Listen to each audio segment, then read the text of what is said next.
Right, we're back. I forgot. I don't know how. I wonder if this will work. Is this going to work? The answer is no, it won't work. Oh, I tried, didn't I? That's fine. We'll see. I am a little early to my own stream. I said I'd be doing it at 6, but I guess I could just spend the time doing nothing. Let's see if it's working on TikTok. Last time. Hello, welcome in. I don't want TikTok using my location. Let's see if it's actually live streaming. As per usual, I'm schwitzing. I know I complained about it last week, but this week is actually worse. So wherever you're watching from, I hope it is not, as it is here, 100 degrees.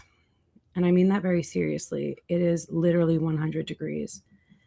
If you're watching on TikTok, which I don't know if anyone is because I cannot figure it out, I cannot see you. I am live on Twitch and on, what am I trying to say? YouTube. Those are the places I'm live. Today's beverage is a Trader Joe's sparkling watermelon lemonade. Why am I so blurry? Why are we all blurry? Let's focus a little bit. There we go. It's fine. It's not a great beverage. I'm not going to lie to you. It could use with some more flavor. They just whispered the concept of strawberry lemonade or watermelon lemonade near it. I also have a different than last week Red Bull. This is the iced vanilla berry. It's warm and not that good. I think beverage-wise, that's everything. Just kidding. My partner was so sweet as to bring me a cold Gatorade Zero in the flavor Glacier Freeze. So that's my beverage lineup for tonight. And once we do that, I'm out. I will be leaving promptly at 8 p.m. today. So if you have questions to ask me, if you have things to chit chat about, let me know. I'm having a fudgesicle, and is it worth it? Is it good? I haven't had a fudgesicle in years. I would love a fudgesicle. Maximum beverages. I actually believe in I'm missing one, and that's water. I'm missing the most important one, and that's because I left it somewhere that I don't remember where I put it. Couldn't remember. And I have my water bottle, my cup that lives next to my bedside table. It's the Brewmate tumbler. It's amazing. And I'm not moving that because if I move from my bedside table.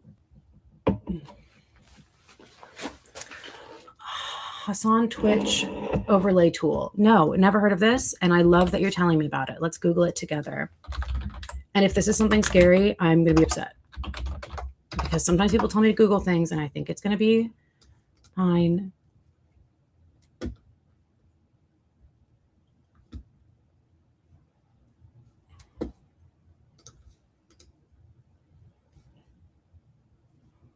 I don't know which one that is. I'll have to look for it later, but I will write it down. I know. I was experimenting with an overlay in Canva. Clearly didn't do that. Is there a cat in here? There is. Hi, Phoebe. Mr. Phoebe is making another appearance on stream. I didn't realize he was going to be doing that. He had to be banished from the kitchen earlier because Phoebe is medically delightful, as we'll call it. And he...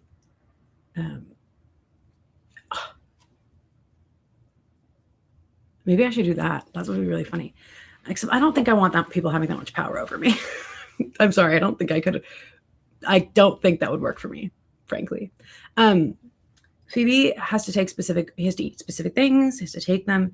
And he doesn't always like when I put extra water in his food because Phoebe is a male cat and male cats are more prone to urinary blockages and kidney infections and all sorts of nasty things, which can be fatal. So I always give him extra water. Other cats still gets water, but his turns into a real soup. It's very brothy. Overlay HQ. Okay, that's what I did see, but I didn't know if that was the correct one. And he didn't like it. So he snuck over and bullied his sister into giving him her food. So he had to be put into timeout. Phoebes, what are you doing? Don't smell that. What? Do you want to come over here? Do you want to say hi to the people on stream? All right, you're getting it. No? You're going to scratch over there in the corner. I think you can actually see him a little bit. Nope, you cannot. He's hidden behind the chair completely.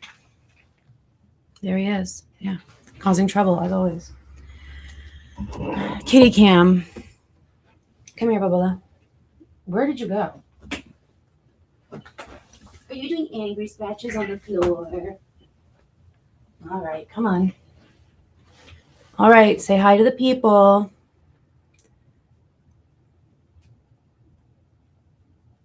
He just feels confused. He's like, it's hot in here. This room is multiple degrees warmer than the other rooms in the house. But to be fair, he picked it. I did not force him in here. I didn't even know he was in here. Do you want to go outside?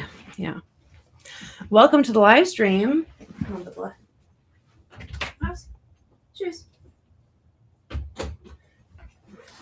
And when I have to get up later, let him back in. It's going to be a problem.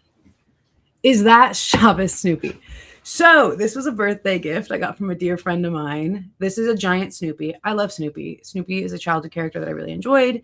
And you know how sometimes people, as they get older, they start identifying really heavily with a specific character or item. You know, there's the chicken lady, there's the purple lady, there's the bumblebee lady.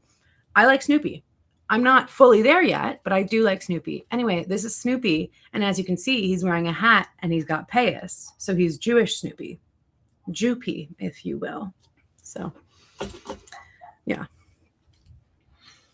You probably do have this same shirt from Target. It's from a couple of years ago. It's very comfortable. I found it in the back of my closet.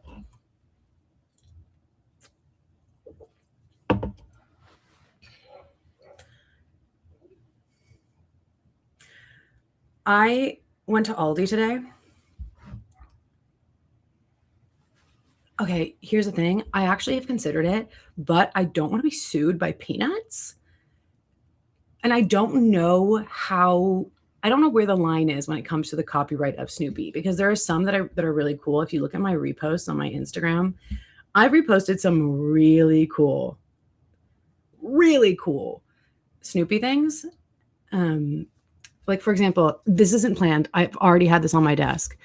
This is a Snoopy perfume that my partner got me from one of the stores in the mall. Don't know. It just says Snoopy Milky Hug. I haven't opened it because it's a collector's item, but I did go in there and smell it, and it's not great. Not going to lie to you. I didn't love it. Top notes: pear, lily of the valley, jasmine, rose, kapok, white musk, patchouli, fennel oil. No, but it's adorable. Okay. I could have them as freebies. You're right. I could.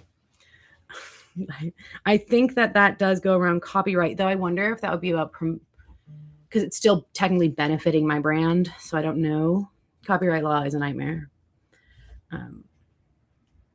Yeah, I don't know about trademark infringement. Oh, I should do the thing where I open up TikTok and look at the comments. If you're watching on TikTok, I cannot see your comments. So you should go either to Twitch or to stream, Twitch or YouTube stream. Shalom Aleichem, willkommen zurück. Welcome back. How is the long form video coming along? It's coming along really well. I still haven't finished the script because I have one more paper I want to read before I do finish it. It's just I just feel like I don't want to leave it out. It might not be useful. I might not end up citing it, but I don't want to leave it out in my research. I'm hoping to have it up by September. The other thing is, I don't think it's going to happen, but I am trying. I do want to be able to be monetized on YouTube because, one, everything is more expensive than it used to be. Two, I'm a small business owner. The entirety of my income comes from my small business and Patreon. And like Patreon pays for my medical expenses. It pays for my insurance. It makes sure that someone who needs to go to the doctor all the time, has good medical insurance that I can go to the doctor. And summers are always the slowest. Summers are the slowest for small businesses. That in January. January and pretty much June through August is a terrible time to be a small business. There's no major holidays that people buy gifts for. People are lazy in the summer, and I love laziness. I'm not saying that as a failure. I'm saying that people just don't want to do things. So it doesn't matter like how many sales I have. Not to mention the economy is terrible right now. So a lot of things are happening. So YouTube pays much better than all the other platforms combined. TikTok, as I don't know if y'all know, if you haven't heard this, TikTok fully demonetized me, meaning my videos, even if they are the correct length, even if I have whatever 3,000 qualified viewers, even if I should be making money, they've lowered my rate to being 0. So the way it goes is RPM, which means the rate per 1,000 views. So it used to be that I could have anywhere between 65 cents to 2 cents. And then they just went to 0. And now for the past 2 months, I haven't made a single cent on TikTok, except for TikTok Shop. By the way, someone said my eyeshadow looks really beautiful. Shameless plug on my TikTok Shop. This is the Aphrodite eyeshadow someone sent. They sent it to me. The company, Our Bella, sent it to me, and it's a duochrome. And I'm really excited about it because I am on a really strict budget right now where I don't have space. I don't have room for things that are not, in my budget. And eyeshadow is not one of them. And that's why I requested it. And I said, please send it to me. And they did. Anyway, I believe in you being monetized on YouTube. Yes. I would love to be monetized on YouTube. That would be great. So if you're not subscribed and you haven't gone and seen my content there's a couple hours of previous streams. There's some videos. I only need 2,740 more hours of unique views in qualified areas. So,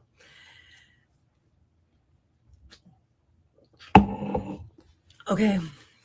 Everyone who's here right now gets the behind the scenes view, the preview, if you will, of today, because I haven't even technically started my stream yet, in the sense that it's not even 6 p.m. What else? What else would I do have things to talk about, but I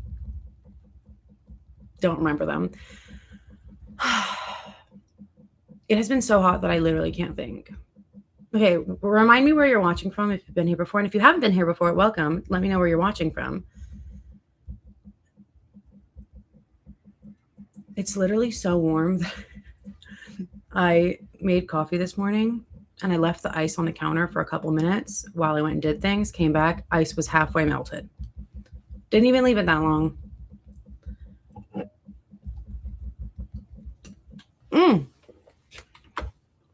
I should do that. I forgot that last time I was here, they told me that I should set a goal for my live stream. And that would be fun. I feel like you do. From Minneapolis, delightful. We love it. Makore, what's happening? I'm going to turn down the volume. I don't know if that does anything. Okay. Okay, I'm on stream. No, I'm in, let's see, channel directory. Did I do it? Did I do it? I don't know if I did do that. Hello from Middle Tennessee. Congratulations on your first chat. Thanks for being here. Watching from a hospital bed in South Seattle. Sending you well wishes, sending you lots of healing and strength. Long Island. By the way, Long Island is, I know everyone says things, I know everyone says stuff, but Long Island is genuinely so beautiful. Long Island is so beautiful. Upstate Central New York, watching from New Jersey. Incredible. Good evening. Hello from the UK. Oh my God, so many first-time chatters. Welcome back. I just want to say, by the way, we did it. We hit 120 followers. I think they're followers. Yeah, followers on here. How exciting is that? Are you kidding me?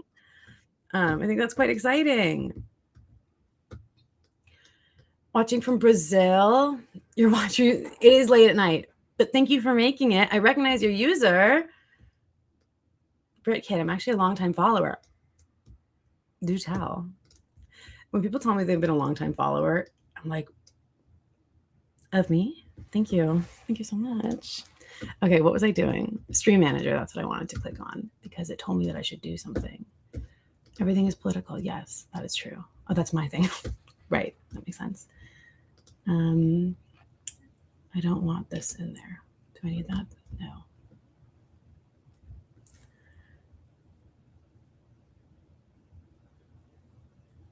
What's happening? What's going on? Why is this happening? Okay. What's wrong with this? Why is this happening? Huh? Can't see what's going on. Excited since you started streaming. I used to, you know what's funny? Back in the day, there used to be something called YouNow. Okay. YouNow was a live streaming site, and I was there all the time. Hello, Cosmos Buggy. Welcome back.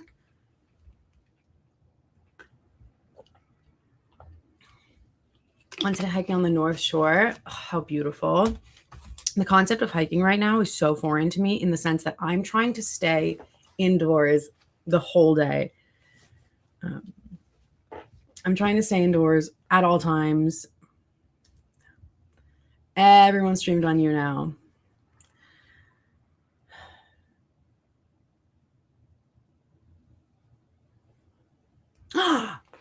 You punched Jake Lang in the face. Everyone clap. We have a celebrity in the midst. White nationalists. Yeah. Punch in the face.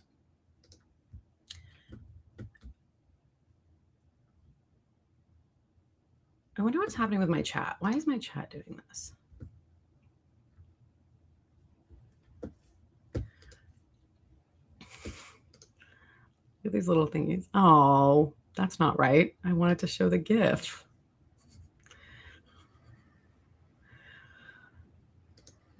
Okay, well, it's not working. Where's the thing where I do the goals? That was fun. I want to do that again. We have 124 followers on. We did it. Oh, someone said on TikTok that they're watching from Wyoming. A reminder, if you're watching on TikTok, I can't see your comments unless I look down and try and read them on my little phone. But I'm not in the TikTok thing very often. So if you want to talk, if you want to chat, if you want to say hello, come over to Twitch or to YouTube. Both are great. That way you can come say hi. And if you're on YouTube, can you tell me if they put ads in this? Because if they're doing ads when I'm not even monetized, that would be crazy. I'm schwitzing. Okay, what did I want to talk to you guys about? Crazy things happening on my Instagram right now. I did a post today in collaboration with my business account, Jewitches. For those of you who don't know, I run a company called Jewitches. Jewitches is an educational base, but also we have a retail arm. And so I talk about Jewish folk magic, Jewish history, Jewish tradition. And one of the things that I also do is I educate about anti-Semitism. What is an emote creation submission stream? I don't know what that means. Unfortunately, you're going to have to explain that to me. So because I have done anti-Semitism education on there since long before October 7th. And so one of the things that I talk about a lot of different conspiracy theories, one of which is about the Star of David. We talked about this person last time. I hate to give them any more screen time. Unfortunately, it is relevant. If you've heard, maybe you haven't heard of them, or maybe you can just put it in the chat if you have. Oh my God, you're welcome to submit that to me if you want, and I'll see about getting it done. I'll have to Google how to do this on my free time, but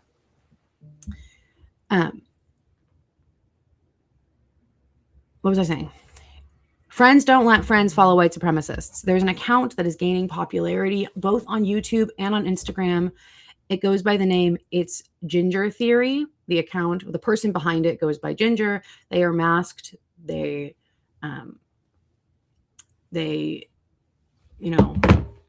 covered their face with masks, and they post horrific anti-Jewish, anti-Muslim conspiracy theories, incredibly racist things. I hadn't heard about them until a couple days before I made my initial story post about them. And the DMs I got of them saying horrible things about Black people, about immigrants, about Latinos, especially about victims of ICE. And of course, they made a long video claiming that the Star of David is actually the star of Remphan, a pagan deity, also Saturn. Now, Remphan is a translation that we have.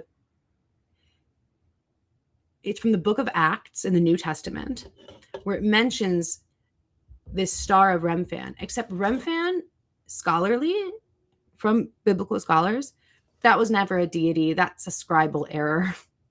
The way that it's written in the Hebrew letters, when they translated from Hebrew to Greek, they made a mistake and it went from Kiyun to Remphan or Rempim or Rempam. Lots of different spellings because spelling did not used to be standardized. I hope y'all know that.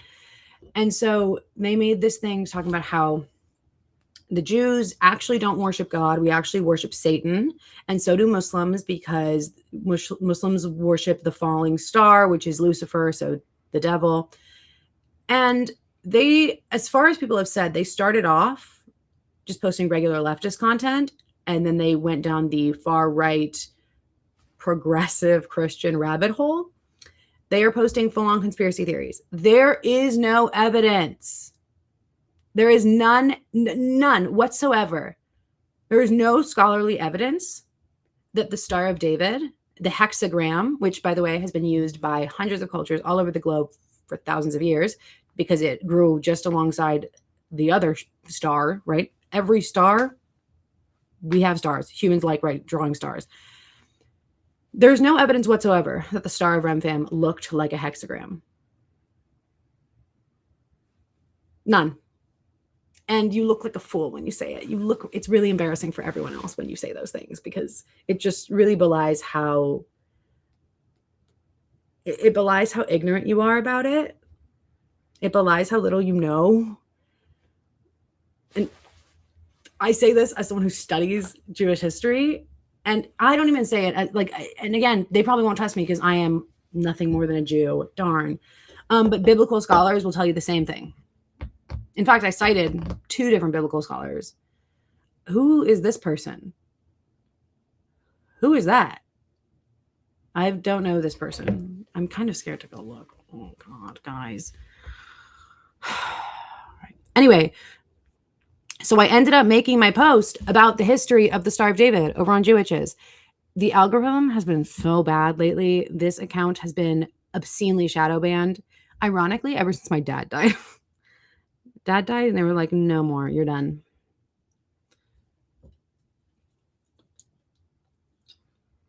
Crystal Dragon, I'm proud of you.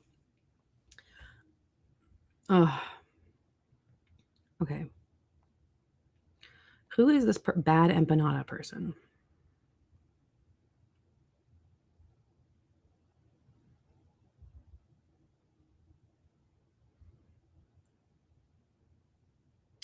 They don't have an Instagram account? Or maybe I'm blocked?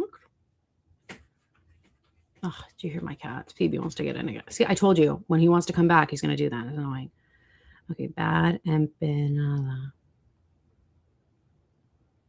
Is he giving empanadas a bad name? Whoa. He's a tanky drama hunter who gets upset about everyone he considers a Zionist. He thinks Hassan Piker is a Zionist, by the way. Okay. Indigenous.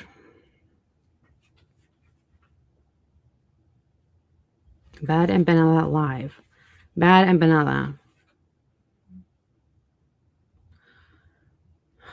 Holocaust education is for Israel. Right. So I'm done. Yeah, no, I found that one. By the way, Tisha B'Av starts tonight, so which is why I'll be leaving here at 8 on the dot. Thank you, by the way. Everyone, if you're fasting for Tisha B'Av, have a meaningful fast. If you don't know, Tisha B'Av is a Jewish fast day. It starts quite soon. And so that's let's get Gatorade. Cheers, L'chaim. Whoa. By the way, I just hit 125 followers on here. Oh, I also hit 117,000 followers on Instagram. I hit 116 yesterday. That's crazy. It's been going so fast. I've been gaining almost 1,000 followers a day. It's obscene. It's bonkers. And Chag Sameach. Chag Sameach. I can't. Ooh, my friend texted me.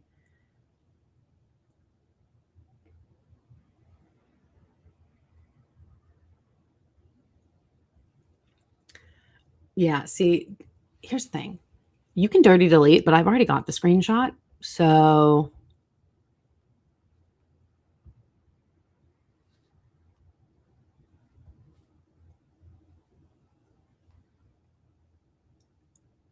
You should put your Twitch schedule on Insta. I did put it on Instagram. I put it in my what are those little notesy thingies? Yeah, see? Twitch tonight, 6 p.m. PST. I did it. By the way, so I got this comment on my threads, and I'm not going to bother putting it on the screen because I don't want to give them that much airtime. I got this comment from someone, and it's always really funny because I get this kind of comment all the time. My Instagram automatically shares my posts to my threads as a pinned Instagram post. I probably should. That makes sense. There's a lot of things I should do. Anyway, so I got this comment and they said, "Shut the F up, genocidal bitch." I didn't actually bleep that. They bleeped themselves. They wrote the letter F. And that was under my post about the Star of David, which, by the way, if you actually read it, there's a whole slide called By the State, which talks about the way that the Magen David, or the Star of David, is used to, I'll just read it for you, actually. The state of Israel uses the Magen David on its flag, soldiers' uniforms, and other official symbols, a flag which is inextricable from the violence of the state. Which is true. Just like the U.S. flag is inextricable from U.S. imperialism and violence, so is the Israeli flag. In the West Bank, Israeli flags are used to set up outposts which are illegal under international law. Israeli settlers frequently graffiti Stars of David onto Palestinian homes, mosques, schools, etc. It is also used in occupied Syrian territories like the Golan Heights. All of this, by the way, is cited. The last page is the citations. Israeli Jewish fanatical murderers, one of whom was a minor, spray painted it on homes in Duma, south of Nablus, during a terrorist pogrom where they burned the Dawabsheh family alive, including their 1-year-old son, Ali. This isn't just a settler problem. The state uses the flag and star as a symbol of Jewish conquest, terror, and fear. Like bulldozing it into the earth as they have in Gaza, spray painting it all over Gaza, like on the Qatari consulate, and on one occasion, for which 7 officers were indicted, forcing it onto the skin of a Palestinian man during a violent arrest. Mind you, this Palestinian man who was brutally and violently beaten by the Israeli police and had a Star of David bruised into the skin of his face, they all turned off their body cams and they were indicted for doing so. Mind you, in Israel, I think it's 1.2% of police brutality cases result in conviction. 1.2%. Nothing is going to happen. Anyway, it is used as a symbol, an extension of their ideology that only Jews should be present in the land between the river and the sea. Many Jews struggle with the use of the Star of David due to these atrocities committed under the flag, and others are proudly reclaiming it as part of their Judaism, which stands up against this evil, just as Christians do with the cross, right? So that is the post. That is in the post. Mind you, it's in multiple pages. And they comment, shut the F up, genocidal bitch. To which I responded, right? Comments like this are fun because one of two things could be happening. They assume I'm a Zionist because I'm a Jew. I've been loudly pro-Palestine for a decade. 2, they know I support Palestinian liberation and therefore assume I want every single Israeli dead, which would be odd considering my birth. Either way, a mess. And what did they do? Did they apologize? Did they go, wow, I should really reevaluate? No, they dirty deleted it. By the way, if you go to their account, not good, not useful. What do you think? What do you think of Makom Lekulanu standing together? It's a movement now, a political party in Medina Israel, and I'd be curious to hear your thoughts. I'm familiar. Honestly,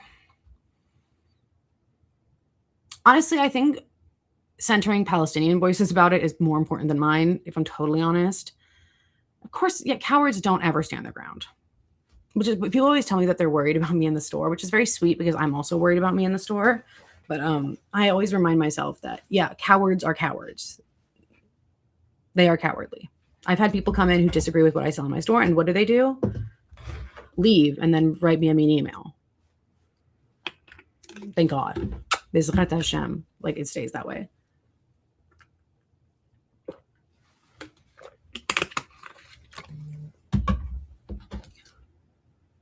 Oh, we made a sale on Shopify. Let's see. Yeah. Okay. Now it's time for you. If you have a question, you can ask it and I can get to it. Oh, someone did ask a question earlier and I didn't respond. I was vaguely aware that there were occasions when Jewish people fast, but I don't know much about it. If you feel like it, would you mind sharing what it's about? Yeah. So we have many different fasts. We have major fasts and minor fasts. Major fasts are 25 hours, sundown to sundown. And that means no food and no water. Jews and Muslims being like, we don't even drink water. Yeah. So that's a major fast. And then there's a minor fast, which is from sun up to sundown. And there's a couple of reasons for fasting. We have big holidays, like the one you're probably most familiar with is Yom Kippur, which is the Day of Atonement. And we pair fasting, you don't just fast from food, you also abstain from many other things. So you don't shower, you don't wash, you don't wear cosmetics, you don't engage in sexual intercourse, you don't do anything like that. It's about elevating yourself above what it means to be human. And what does it mean to be human, right? We have all of these things. So we try and be like the angels who don't require food. They don't require physical intimacy. And we also don't wear leather. We don't wear animal goods because we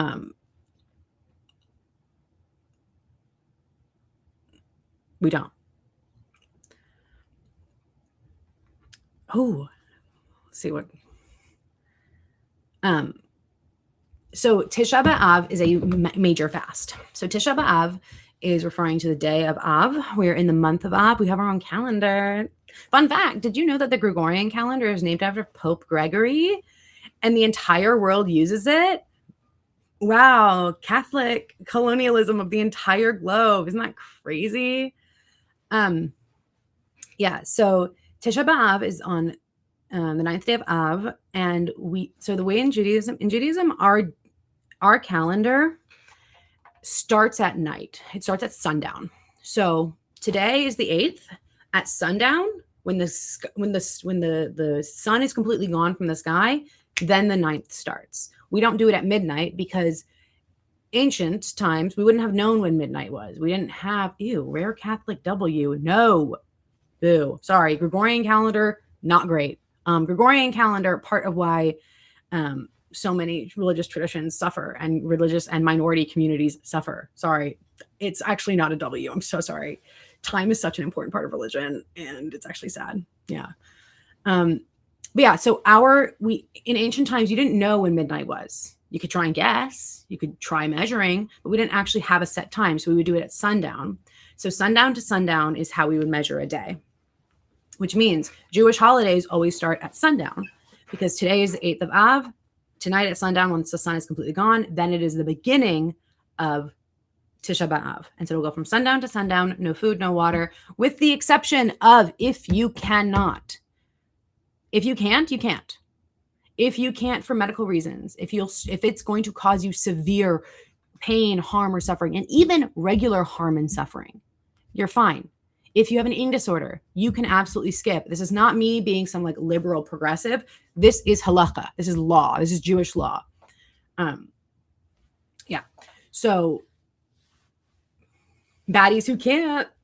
I try my best to fast. I don't always do it because of my medications and because of my illnesses, but I try my best. And if you can't fast fully, you can also do something called, you can try your best.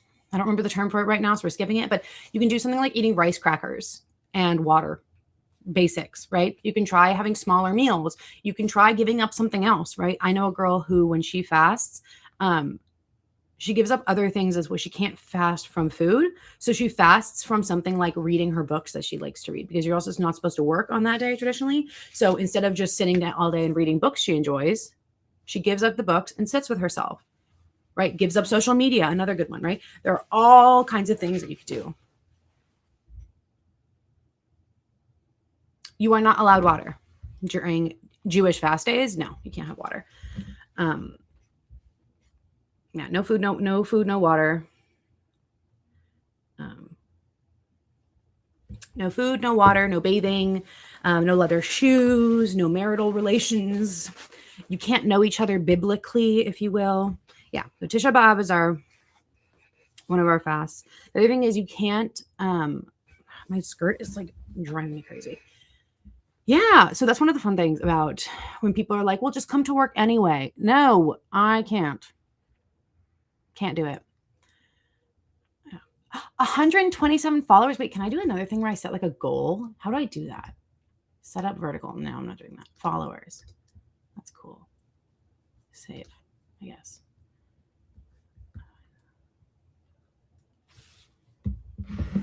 You are allowed medications to prioritize mental health. Absolutely. If you are going to be harmed in it, you can just eat. Guess what? God will be fine with it. God's fine. This is for us. This isn't for God. Is not like, do it for me. No, we did it for ourselves. How to set up goal in, nope. How to set up goal in Twitch. I hope everyone enjoyed that. Okay, under quick actions. That's not quick actions. If I could see, that would be so cool for me. Collaboration, quick actions. Where am I? Couldn't tell ya. Can't see nothing.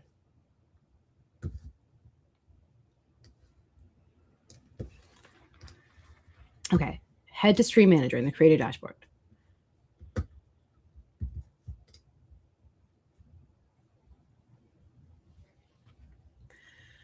Ancient Levantine women's fashion. I'm not the best person to do that, simply because there's so many amazing fashion historians out there.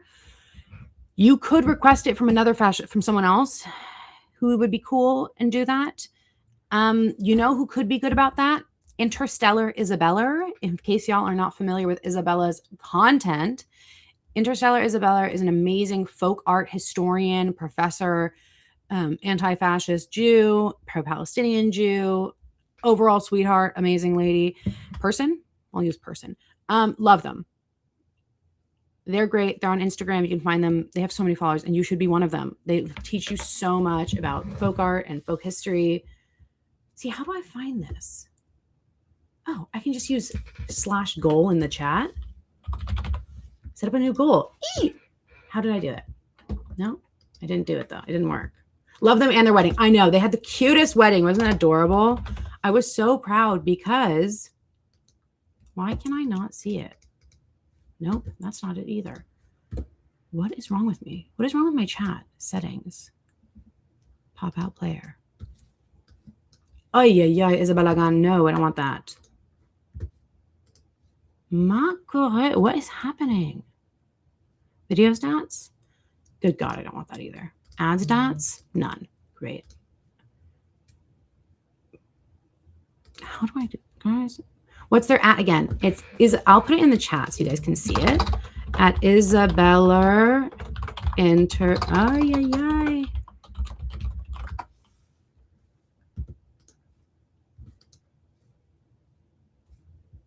Why is it frozen for anyone else? Am I frozen? Nope, it's not even that. That's not even correct.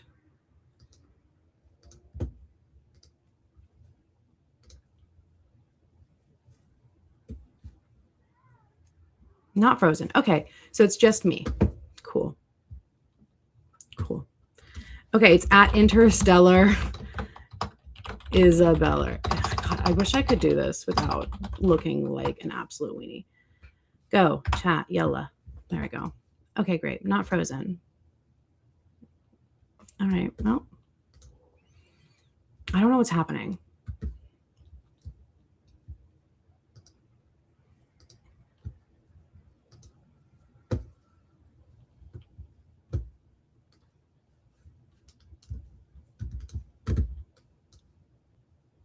Okay, I think I figured it out.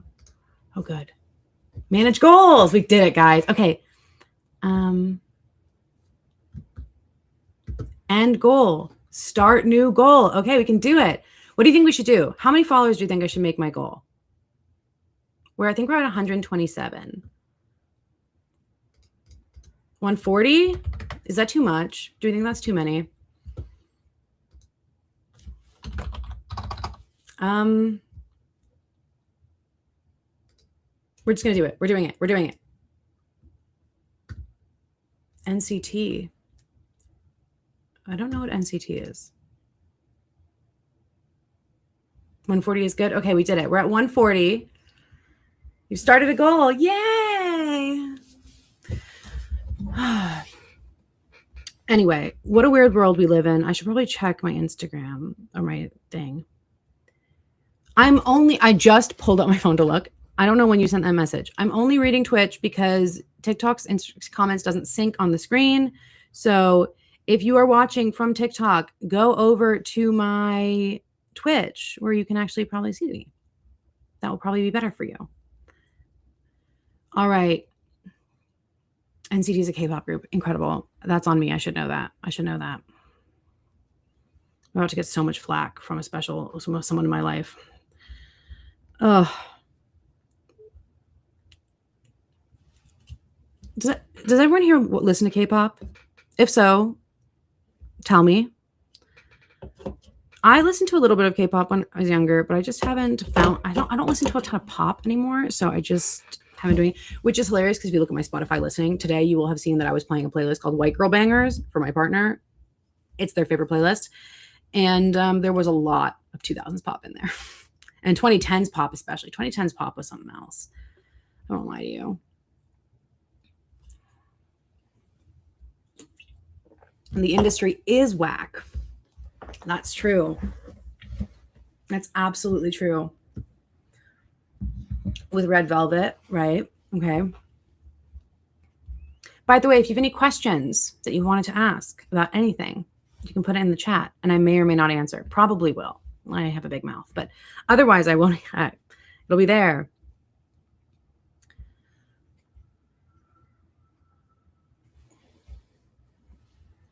Okay, let's go back to Instagram. There was someone doing something on TikTok that I wanted to look at, and I want to see what it is. We're keeping up with the drama. By the way, does anyone here watch Secret Lives of Mormon Wives? Anyone? And I want to confess something really sad. I was not able to go to the Mormon temple where I really wanted to.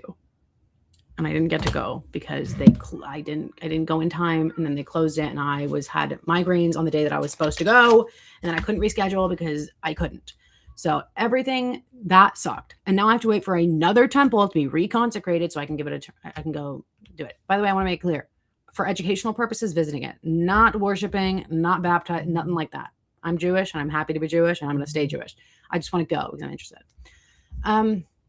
Have I ever visited Ireland? No, but it's on my list of places I really, really, really, really, really, really, really want to go. They are open once in a blue moon when they are being reconsecrated. So when they're being remodeled, before they reconsecrate and rededicate it, they let people come in. Okay. What are the main differences between sects of Judaism, like Hasidic, Reform, Orthodox? So it's important to note that, one, we don't really use the term sect because sect often it implies a greater divide than there is. So 1800s, there was something called the Enlightenment period of Europe, the European Enlightenment. And within the Jewish communities of Europe, mainly within Ashkenazi communities, they also went through and they mirrored it, right? That's not to say that there wasn't enlightenment in Sephardic communities, but I'm saying the specific type of ideological change that happened in the Ashkenazi community very closely mirrors what was happening in Austrian, German, Swiss, French Christian communities. So there was this decision that they wanted to be rational, right? The Age of Enlightenment was this idea of we are leaving the Dark Ages. We're becoming rational, modern people. We're no longer living in right? And in the Jewish community, that one of the products of the Enlightenment was Zionism. And one of the other products of the Enlightenment was the concept of orthodoxy and reform. Now, I think it's often important that we acknowledge that oftentimes we're taught that orthodoxy is right. You can't see nothing on there. I wonder if you can actually see it. Nope. All right, let's make it a little bigger. Orthodoxy is here, right? Orthodoxy is the original, And then Reform split off from the original, but this is still the original. That's not what that was. There were Jewish communities, right? Rational by Christian standards, ding, ding, ding, ding, ding. I mean, I've got it.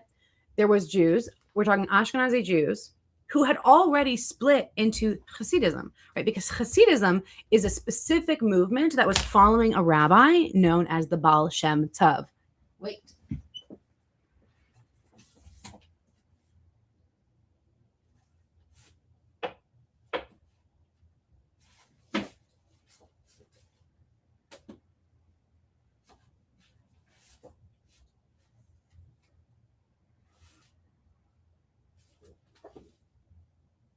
No, wrong book. I'm missing a book. Where did I put it? Whatever. Let's do it. So, there was a guy, the Baal Shem Tov. I don't know what this is. This is by Martin Buber. There was the Baal Shem Tov, which means master of the good name. He had this very specific idea of what he thought was the best way to be Jewish and the best way to do things. Mind you, before this, we were already there. Mizrahi is a modern term that refers to a wide variety of Jews. There were Jews in Europe. We're talking about the European Enlightenment period, though. So it's a very specific movement that was happening throughout Europe. There were still Sephardim. There were still Mizrahi Jews there and taking part. But Reform and Orthodoxy is a specific part of the Ashkenazi movement. So there's the Baal Shem Tov. He was the master of the good name. So he had a ton of myths about him, right? Legends of the Baal Shem. And so his name was Israel ben Eliezer. He had a huge following. From him, he had a bunch of different followers, some of whom built Hasidic dynasties. Think of it like you've got one guy, he teaches 3 people, those 3 people teach some people, the tree. Some of those people end up being like the Schneersons, who founded Chabad. Chabad is one of the Hasidic dynasties, but there are many. There's like this one is Rabbi Nachman of Bratslav, right? There's one of them. We've also got the Belz Hasidic Empire. We've got Satmar. We've got Litva. There's others, right? And those were all different disciples of the Baal Shem Tov. So we already had different Jewish movements, but Orthodoxy and Reform was a little bit different because before that, you were where you were from and who you studied with and who you followed, right? Because there are different rabbis who have different standards. They say, like, this is my perspective. You go, yeah, that works for me. Sounds good. And before, if you were like, okay, I was born in Lithuania. We're all Lithuanians. We all follow the same rabbi. If you were the most religious guy or the least religious guy, all the same group. Then they were like, well, let's change it. There were some people who wanted to reform, and there were other people who wanted to stay. And the thing is, they didn't just stay the same. We again have this idea that Orthodoxy stayed the same, and it's that Reform that went off to this other side. That's not what happened.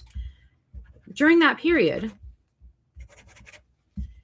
Orthodoxy went over here to do their thing, and Reform went over here. And Orthodoxy, as you can see, it didn't stay the same. It started making changes. It started making changes to ensure that it was staying Orthodox, staying with what they'd done, but also making specific changes to be less similar to Reform.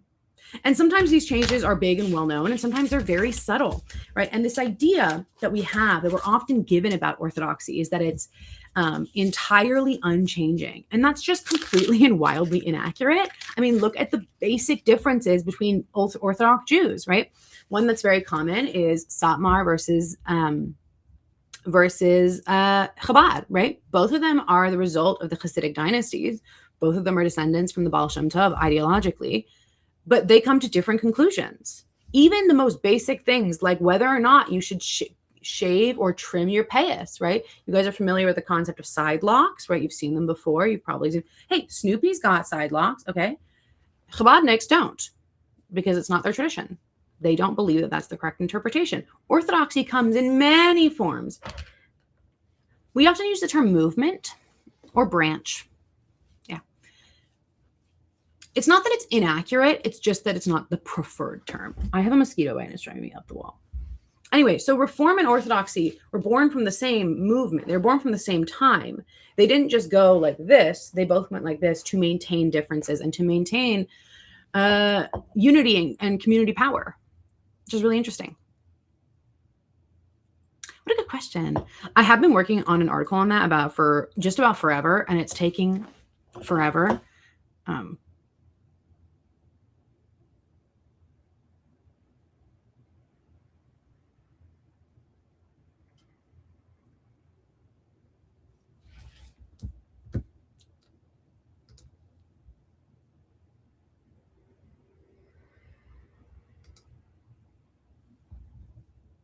That was gross.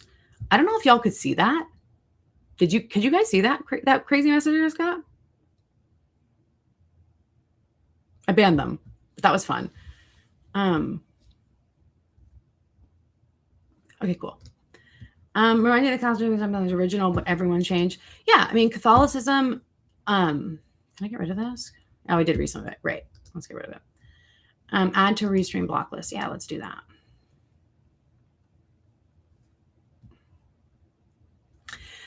Yeah, that's one of the things I think it's really important that we acknowledge that change is part of being alive. If you're not changing, you're not alive.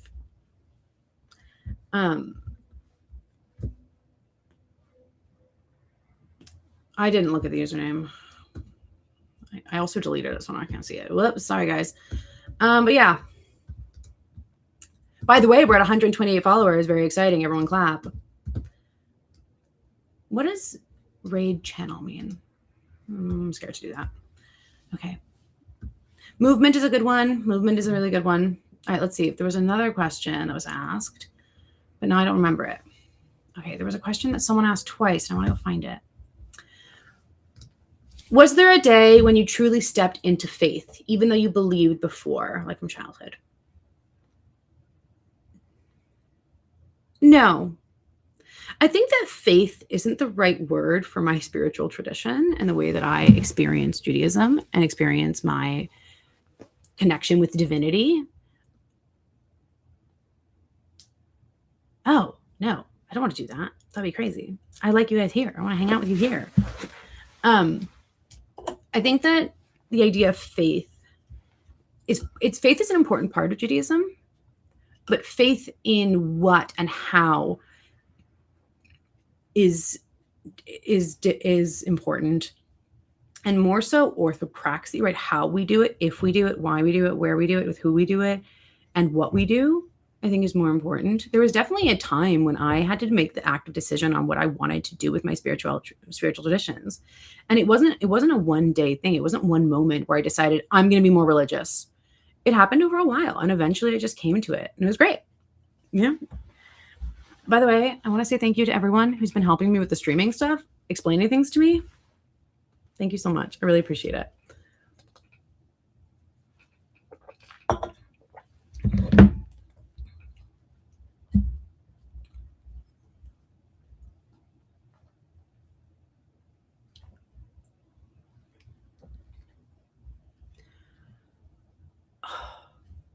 Maybe I should start doing reaction streams where I just react to other people's YouTube videos. Here's the thing. It takes too much time for it. Oh, how do I get rid of this?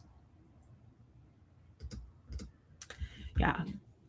I do love, though, when people are like, well, Catholics aren't Christian. It's like, babes, I can't argue with you about this. I can't argue with someone who doesn't. I can't do it anymore. I'm not doing it. I know I shouldn't anyway, but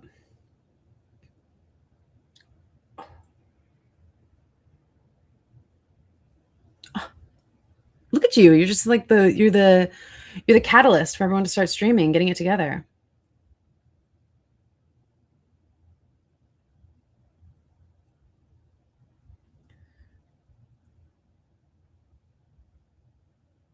I think Epstein and anyone associated with him is evil. It's not a hard thing to say.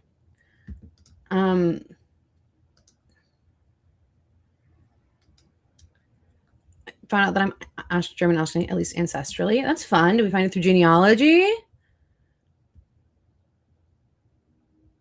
Oh.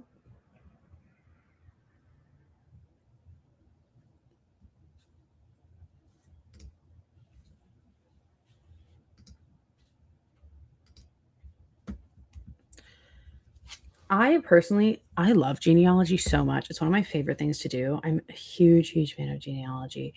And I think genealogy is one of the best ways we can be good. That's not one of the best ways, but it is a really good way to connect with our ancestors and to acknowledge our ancestors and to acknowledge how we got here and to practice gratitude. Even if you're not, if you know, even if the people were schmucks, even if you came from like the longest line of crabby people ever, it's a good way for us to practice gratitude for existence. If that's something you want to practice gratitude for, if you don't, then don't. I once was telling someone once asked me a question.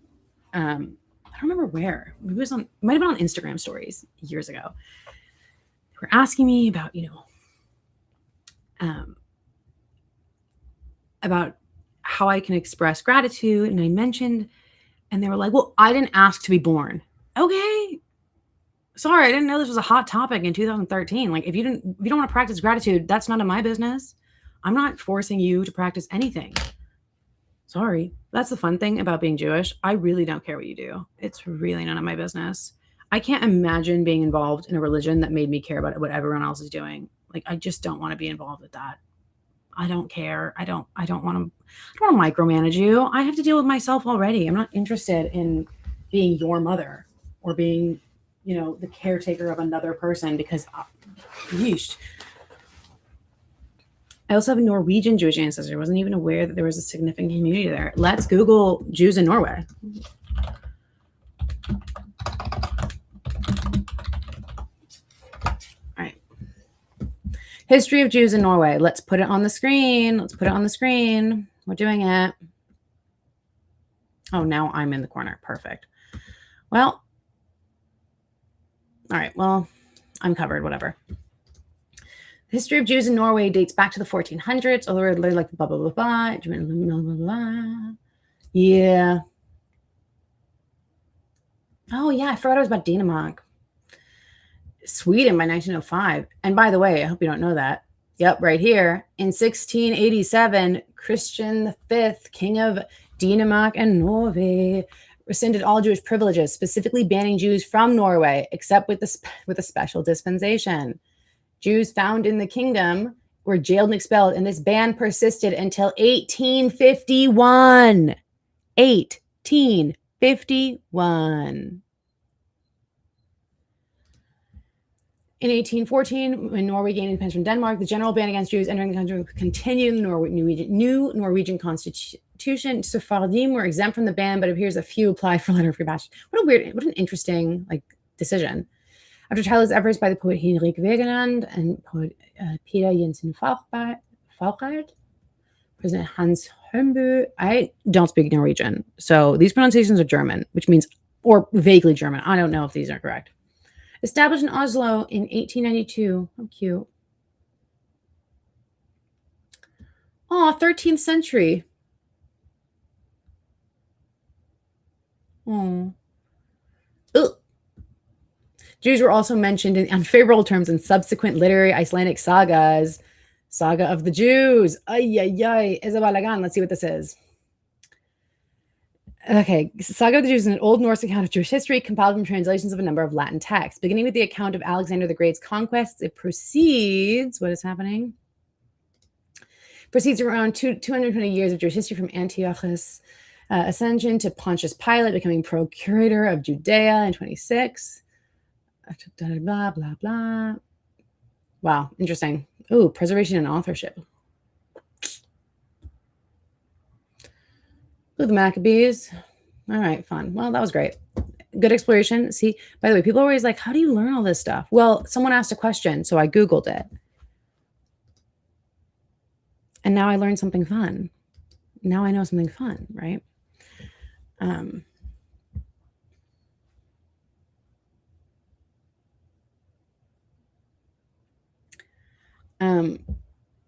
My great-grandfather, perhaps his father, came from Yemen. I really wish I could talk to him. Ancestors are fascinating. Your life is largely defined by people you have never seen or spoken to. Yeah.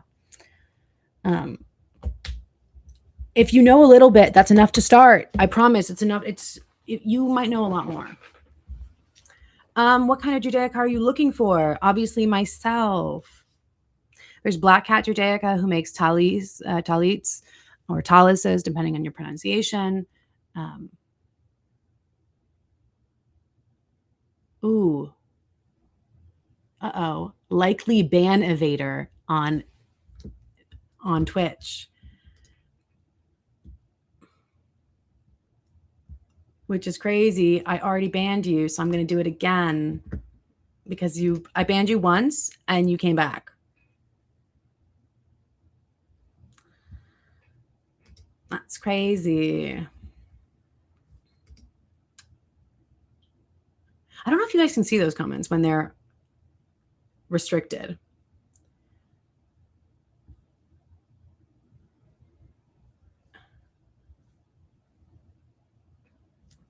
Well,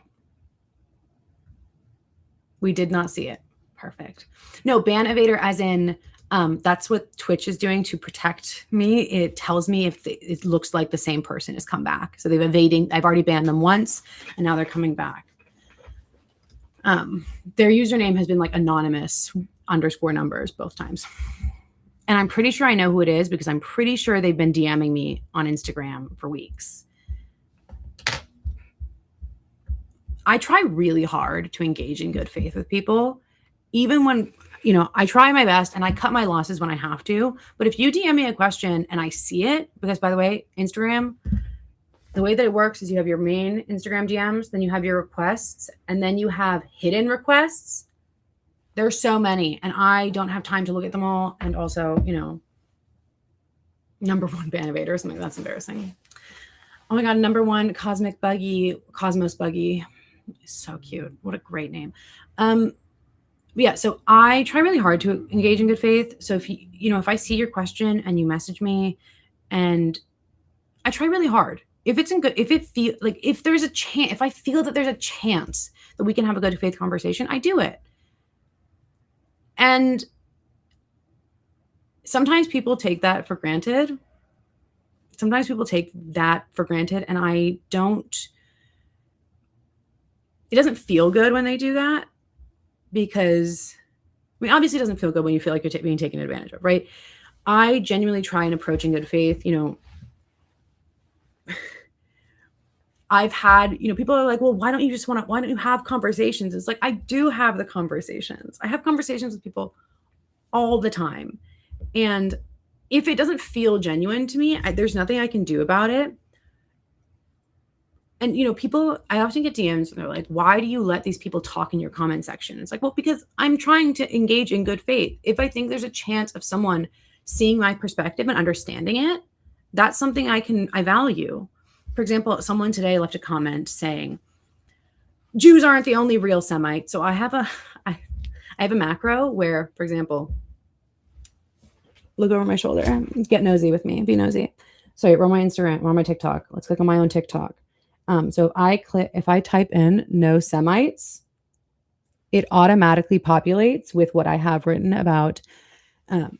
So unless you adhere to 1800s white supremacist pseudoscientific concepts of race, there is not Semitic race or Semitic people. There is not. Oh, I should change that. There's a typo. There are language speakers, but speaking a language does not automatically make you part of any race. Even linguistically, many scholars have moved away from the Semitic label towards Afro-Asiatic, right? I have that automatically. So I put that and they were like, well, we should just use anti-Jewish hate. And I responded, yeah, it's more accurate, but that's not the word that is used. We have to acknowledge what is in front of us. And, we can't just pretend that it's not happening. Let me tag you another post. I tagged them in another post where I explained, the history of Semite, the term anti-Semite and the history of Semite. And they responded with, well, just because they stole the term doesn't mean it can only refer to them. That's not what that word means. And it's like, yeah, butterfly does not mean a butter is flying. That's not what butterflying means. Just because it's a butterfly, just because etymologically that's not what it breaks down to, doesn't mean that's not what the word means. Etymological fallacies are not helpful to anyone. So let's try not to engage in them. And then, and then at that point they left me a message, so I had to restrict them. So I was like, all right, I tried my best, but my best isn't always what is best for me. So that means that if someone is being just fully off the wall, I'm out. I don't have the time, energy, or patience to deal with it. I just don't.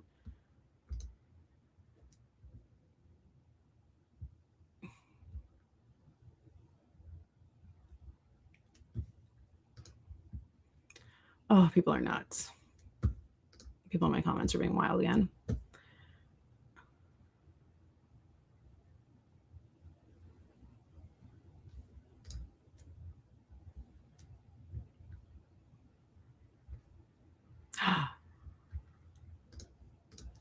There's drama. There's drama. Oh, the Banovator is back. Let's see. Should I block them again? I'm going to ban them again. We did it. We did it. Wow. They're really doing something. Yeesh. And what's the whole Jew war on the white race, Amalek? That's funny because Amalek, even like biblically, in the biblical concept of Amalek, we're not talking in, spiritual religious concepts. We're talking about literally what the Torah is saying would not have been white by modern standards of race, because again, race is a modern concept.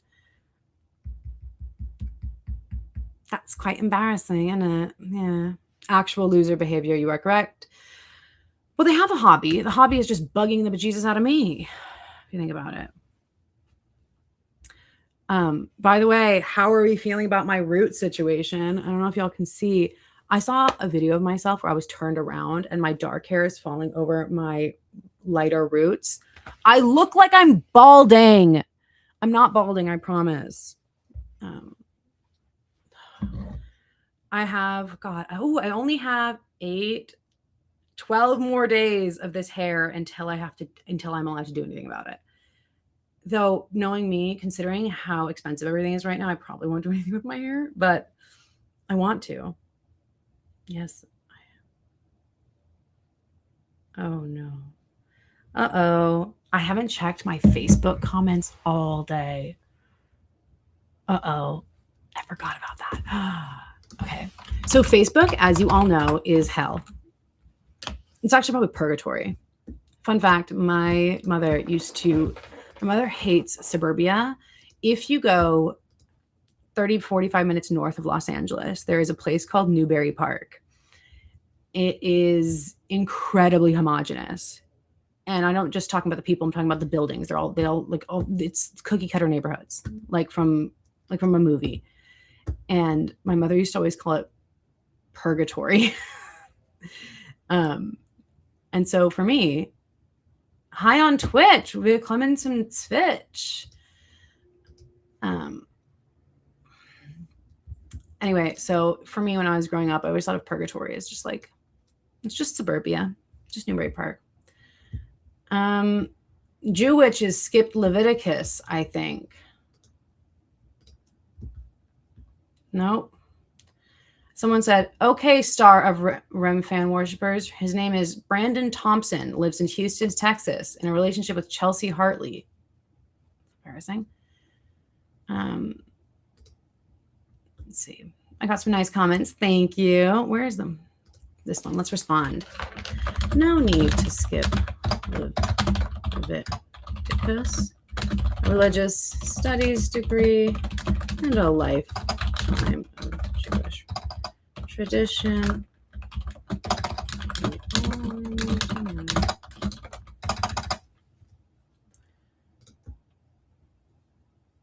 Oh.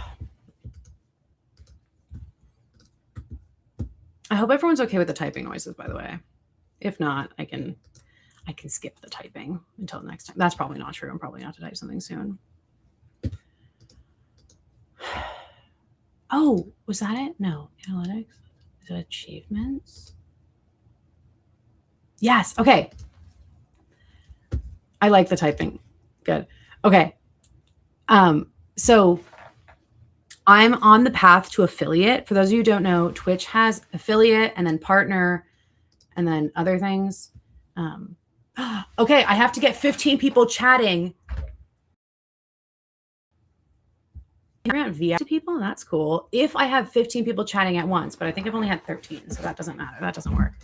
But I'm on the path to affiliate, which means I need to have 25 followers. Done. We did it. I need to stream for 4 hours. Done. We've done it. And just stream on 4 different days, which today will be day 3. So next Wednesday will be day 4. Maybe I'll do another live stream.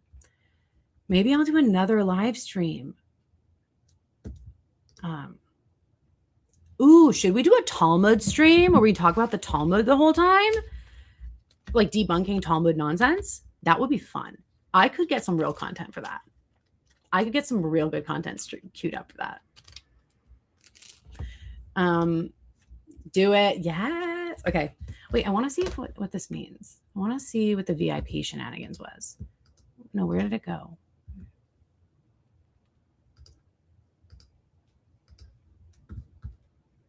Build a community. 20. Can I manage? Can I do it? Manage roles. Add new. All roles. No, VIP. Can I do it?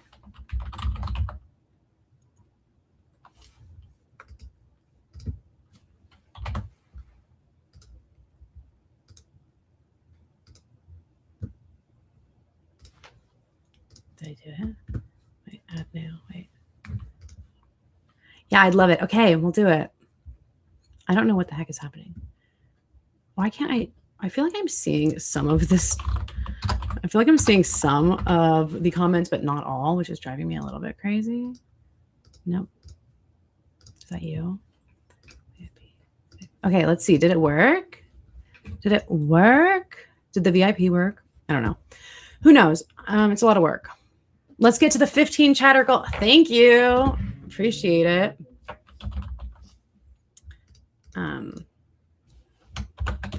Yeah, I probably should be more engaging. That's on me. I should do better. Just exhausted a little bit. How many chatters do we need? It says we need 15, but I don't know if that's going to happen. It's okay if I don't. It's okay. I'll be okay with it. Oh, I did it. Nope. No, I didn't do it. Never mind. I need to get 15 people chatting. How fancy. Ooh, I'm VIP. Yeah, I put threw a little in there. We have 13 unique chatters. I don't know if that was from this time or last time, though. To be fair, I don't quite know. If you're watching on YouTube, or if you're, I'm sorry, not on YouTube. If you're watching on TikTok, you are welcome to come join us over here on Twitch, or on, you could also join us on YouTube. That would be cool too. Okay, studying Proto-Semitic and Afroasiatic really makes you read the Genesis narratives in the whole new light. I wish the Torah talked more about the linguistic shift happening in the background. By the time of the matriarchs, Proto-Semitic had already split, so you actually see dialect divergence in real time. Laban speaking early Aramaic, while Jacob speaks Canaanite Hebrew, Genesis 31:47. And by Judges 12:15-6, those dialect differences have turned into distinct regional accents. Love some astute observations in the chat. Yeah, I do wish there was more of it. There are certain things I wish there was less of in the Torah, and there's certain things I wish there was more of. Yeah, that would be pretty cool.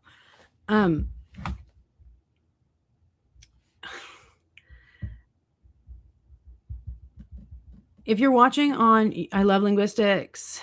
Yeah, I love linguistics. I am not yet fasting, but I will be fasting soon.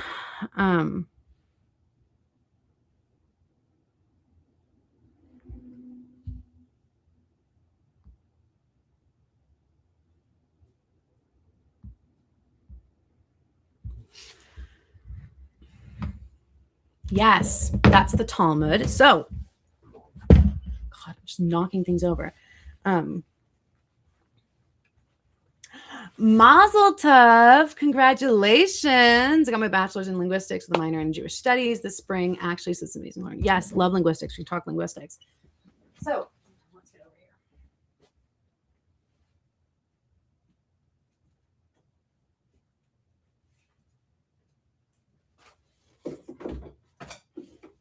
Okay, good Lord. How many other live streamers grab this many books per stream? No. In a 2-hour stream, this seems I've already had so many books out. Okay, so this is the Jewish Study Bible. This is a very, very common one. Very common, has notes in it. Really good. It has onion skin paper, which I hate though. So you have that book. It's a very common one. Yeah, it's a good one. Now this, same thing. Hebrew, English, Tanakh. It has Hebrew in it. Now, what is Tanakh? Torah, Nevi'im, Ketuvim, which means I actually think it's written here. Yeah. So Torah, Nevi'im, Ketuvim. Torah, which is the 5 books of Moses. Ketuvim, writings. What is on my book? Did I get wax? Did I get wax on it? I don't know if you can see there's a red line over there. I may or may not have burned a candle and it got down.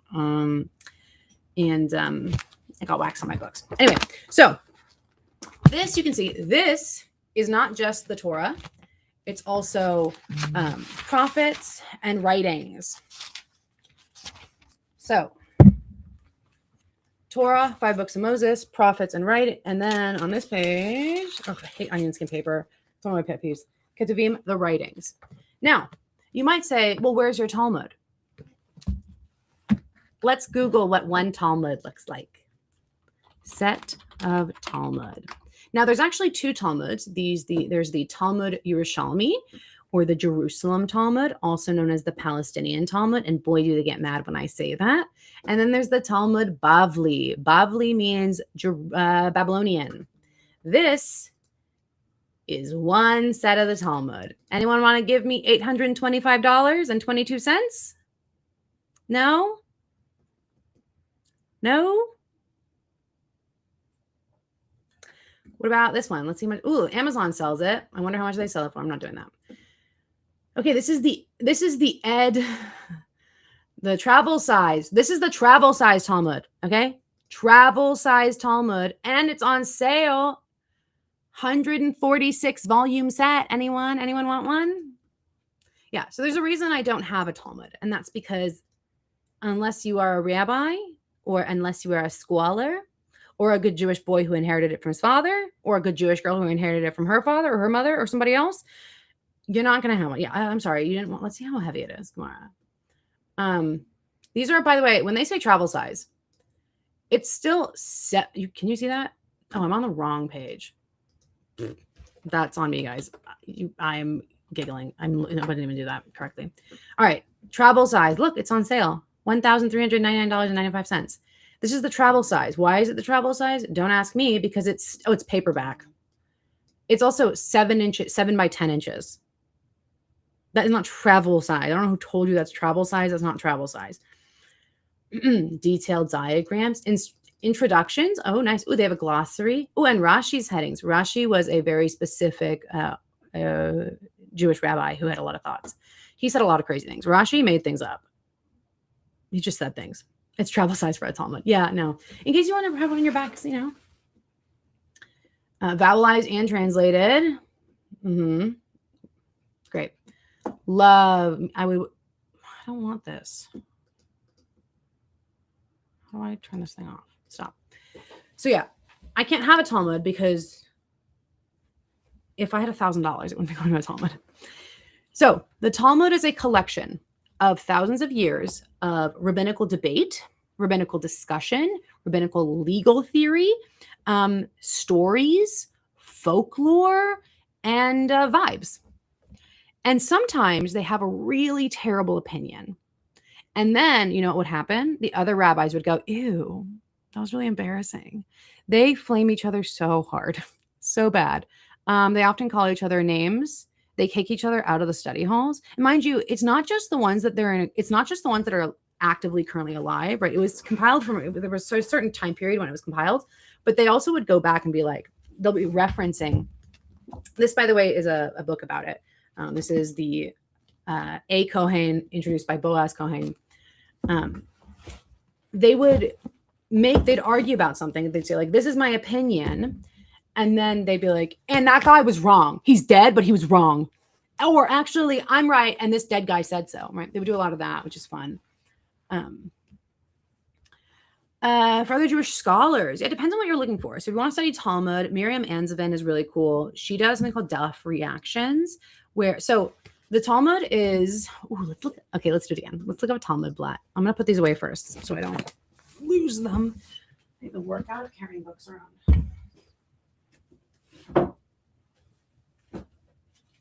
Okay.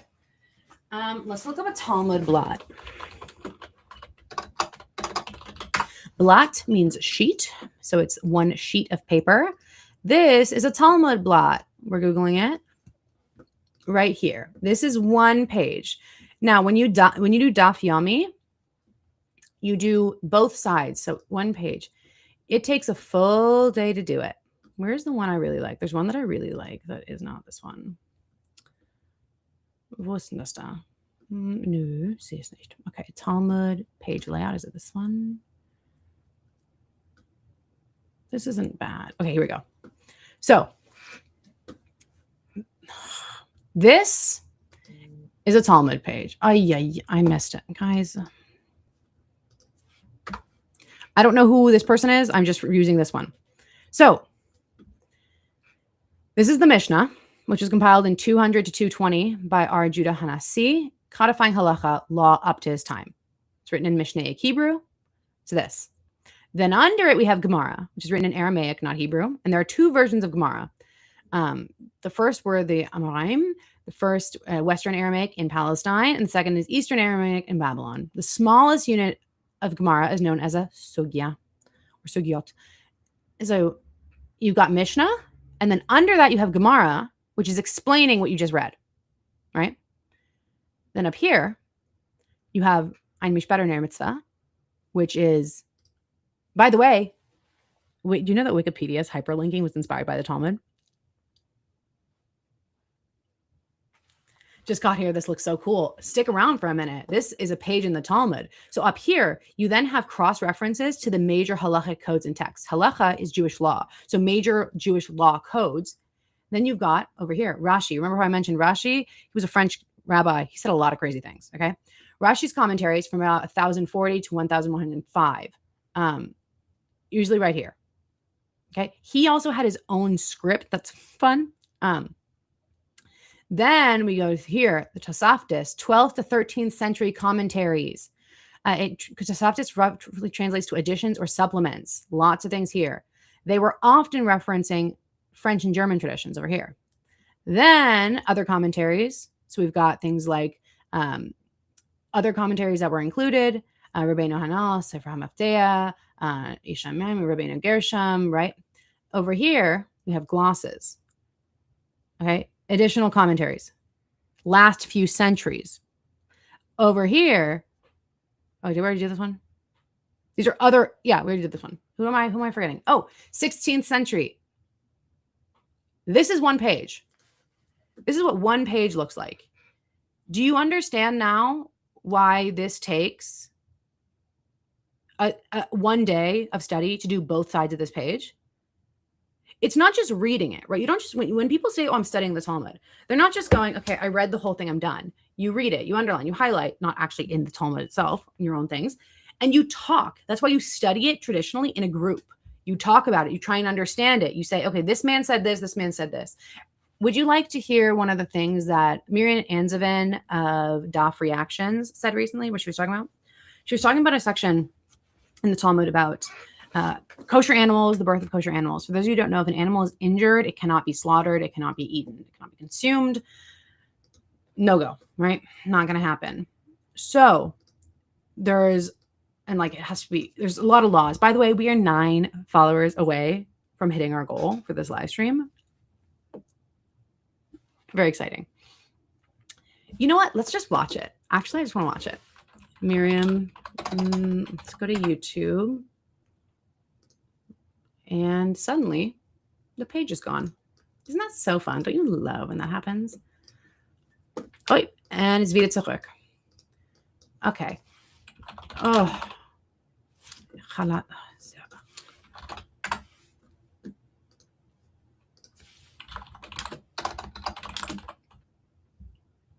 Actually, we can do it on TikTok because I'm pretty sure I saw it on TikTok and I left a comment there. By the way, you're welcome to drop some of your favorite creators in the comments if you'd like. No worries, no rush, no hurry as I do this. Other people?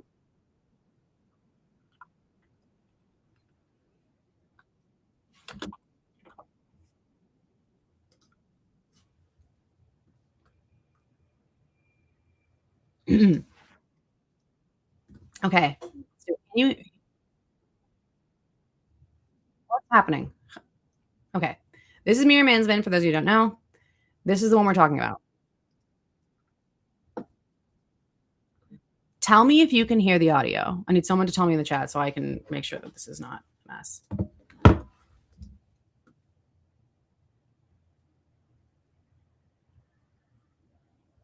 I'm assuming you can because you could do it last time. So, you know what's funny? I never even put it on the screen.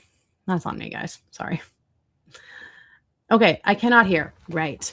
Let's see. Is it because but it's shared now. Let's sounds. In the page of Show Them Friends. Oh my God, we found it? No, not the Ark of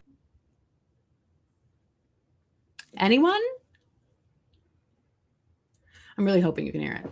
Yes. Okay. the Covenant. No, I mean the page of Talmud containing the most chaotic hypotheticals of all time. And that is really saying something. This page of Talmud really looked at everything we've learned over the past 6 years and said, girl, hold my weasel. And also, my cow placenta. Welcome to DAF Reactions. Chulin 70. Content warning, do not watch this while you were eating, or if you ever plan to eat again. So in the Torah, God says, well, a lot of things, but one of them is the Tahara. Oh my Show Them God. Friends. Are you kidding me? Show Them Why Friends. is it If doing you've this? seen Jewish Law Reactions, you may.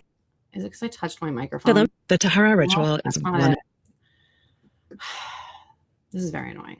Show Them Friends. Oh my God. We were like here. Out of uterus, depending, have been debating, has been again. So in the Torah, God says, well, a lot of things, but one of them is the firstborn male animal, the first one to come out of the womb, must be consecrated to God. And the question the sages have been debating has been, what if your farm animal, your cow or whatever, is preggo for the very first time? Mazel. By the way, if you're watching on TikTok, I cannot see your comments. I am live on Twitch and I'm live on YouTube. You're welcome to watch either place. If you want to engage there, you can also engage over on TikTok, but I just can't see you. So come over here. But she's actually not doing great. And in order to save her life, you need to take her to Cow Planned Parenthood for a cow abortion. So the pieces of said fetus, are they consecrated as a firstborn? The Mishnah says if it's aborted inside of the womb, it is not consecrated and literally you can feed it to your dog. If it is a partial birth cow abortion, depending, it is consecrated and you bury it. Sorry to the working canines of your farm who are looking forward to a unique dinner. And it is at this point that Rava decides to do his very best Rabbi Yirmiyah impression. He pops in with a series of bizarre hypothetical questions, so out of pocket, so out of uterus, that it's like he himself birthed a new art form. What if, he asks, what if, well, inside the womb, you wrap the fetus in the fibers of a palm tree, and so when you pull it out, it actually doesn't touch the opening to the vagina?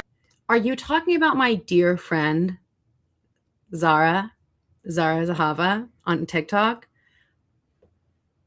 One of my dearest friends, love them so much. At all. So would it be consecrated because it actually didn't, open the womb per se? Or, he asks, what if it is wrapped in a placenta when it comes out? And the Gemara says, that's actually the way things come out normally, with birth. Rava can't possibly be asking that. Maybe he means something else. Given how cray-cray his thought process is right now, he must have meant the placenta of a different animal. Quick, somebody call Rav Bivai Bar Abaye and ask if he's got any more cat placenta lying around. In case you don't understand that one, the cat placenta is used to see demons. Next up, what if a weasel entered the womb of said cow, said sheep, or whatever, ate the fetus, climbed back out with the fetus inside its own stomach, and then puked it up onto the floor? The Gemara says, no, that doesn't count as the fetus opening the womb. Did you hear that? Did everyone hear that last line? Did we get it? Did we hear about the weasel eating the fetus in the womb and then exiting the birth canal? This is the Talmud they're telling you about. Actually, this is the Talmud they're not telling you about because this is the interesting part. Also couldn't have been what Rava meant. What Rava must have meant is what if the weasel did go inside your animal, right? Inside the animal, swallowed the fetus, went back outside of your animal, decided, you know what? Never mind. Went back in it and puked it up there. And that's when the fetus came out. Gemara, you have to stop encouraging him. You're enabling him now. Our next hypothetical dilemma shows that there were no women in the writer's room, which we kind of already knew. But possibly Darren Aronofsky was. Okay. You have two animals giving birth to two firstborns, and you place them in such a way that they are vagina to vagina. Okay? And the fetuses get birthed into the opposite vagina.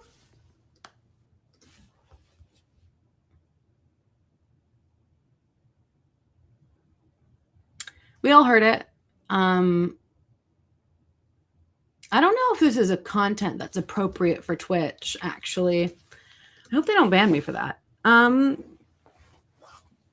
You know, so when I say the Talmud is just doing bonkers things, I mean it so seriously. And people, like, this is one of the things that gets me when people are like, the Talmud is law. That's literally not its job. That's actually not its job.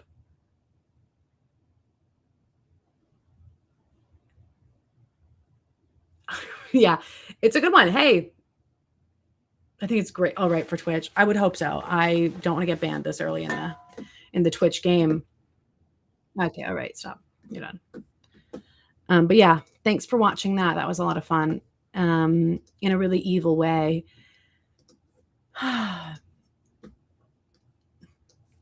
Yeah. Oh, it's 7:18 and I feel like it's 9 p.m. I'm schwitzing. 132 followers. We are 8 away from my goal. Can you believe it? And I genuinely thought that 140 would be unreachable. I did not think that that was a reasonable goal to set. Wow. That is a lot of fun. Okay, let's see if there's anything else that I remember that I wanted to talk about. I have a notes app, but I can't find it. I have a notes app note. By the way, is it just me? I recently went through my notes app and I cleaned out a ton of it. And now I have only 1,842 notes. Anyone else? How many notes does everyone have? Am I crazy? Am I the one that's nuts? That example was wild, but very interesting. Yes, it's one of my favorites. I think it's delightful and bonkers. Only.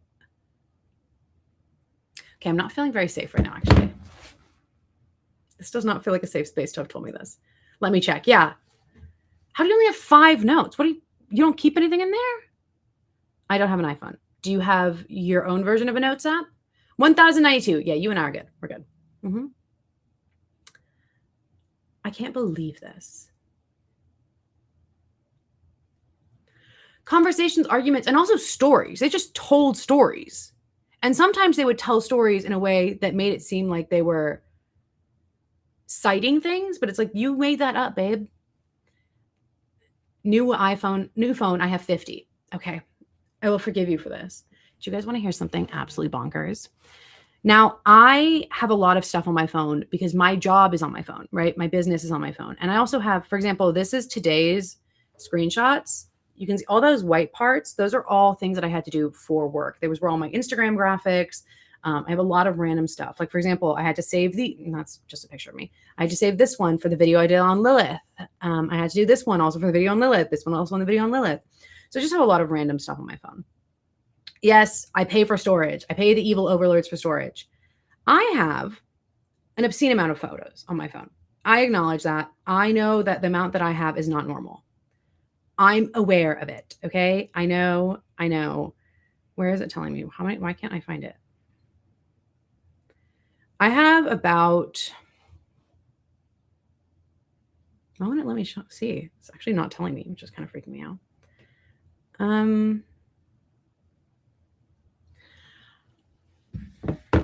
Oh, mine's at almost 200,000.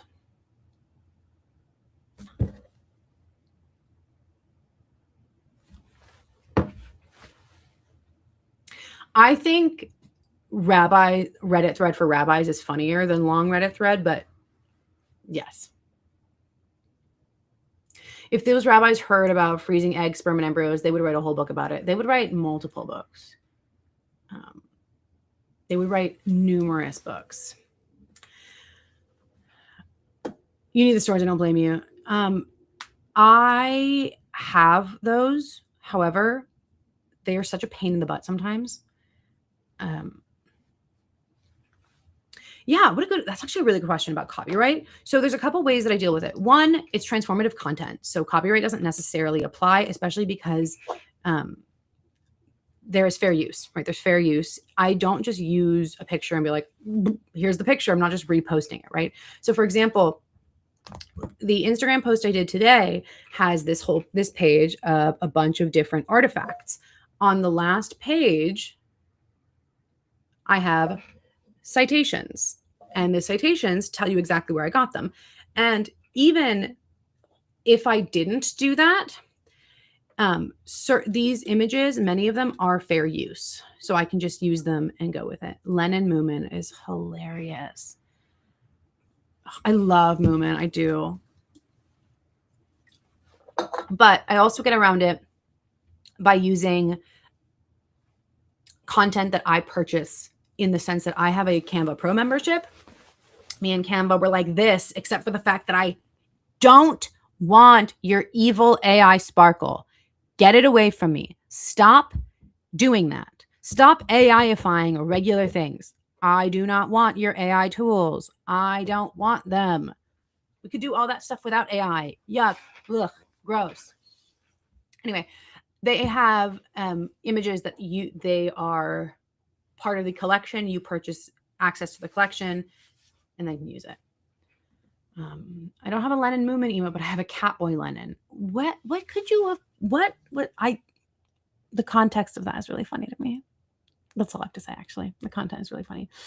Raise your hand if you hate AI. Put it in the chat if you hate AI, and maybe we'll hit the goal of having 15 active people. I don't need your AI. I don't want your AI. Your AI is garbage, okay? I hate your AI. All my friends hate AI. By the way, would you like to read I can't stand AI. This is a text I had with a friend who I specifically told them that I hate it because it looks like AI slop. It looks like AI Drek. That's what it looks like. And I told her that specifically. And I gave her a list of things that I would tell her, like a list of notes of how terrible it looked. And I was kind, but I was firm. And then she goes, can you ask your AI to edit it how you think and show me? And I said, what AI? I don't use it. And she goes, oh, lol, of course you don't. I've been talking to it for a week. Lol, I'm tired of it. And I said, why would I feed the robots when I could do it myself? Yeah. Rabbi Danya Rutenberg posted a how to get an anti-AI exemption under a religious exemption. So you don't have to use AI at work, which is fun. By the way, you want to know something even funnier? Someone commented most based rabbis. I thought that was really funny. This is Lakewood anti-AI Jewish rabbis. I mean, I guess I don't even need to put it in Jewish because they are all Jewish. Ironically, there are some rabbis who are actually not Jewish, and they just call themselves rabbis. They're not technically rabbis, but they call themselves rabbis. Okay. Lakewood, New Jersey. Why is this not happening?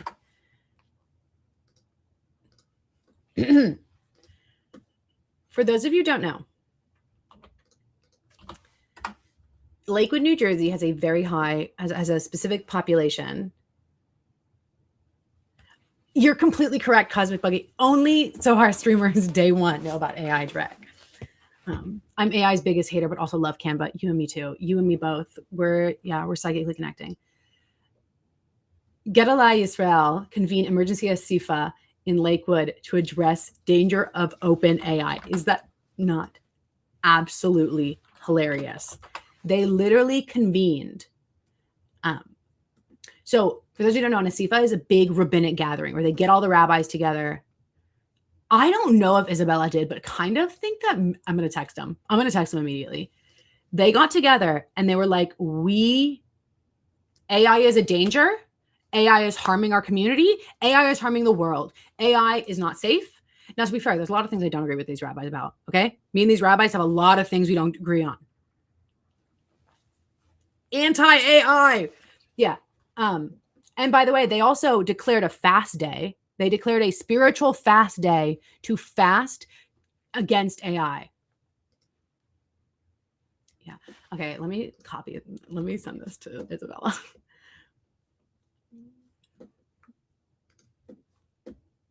Where is my text chat? Let's pull this up. Ay.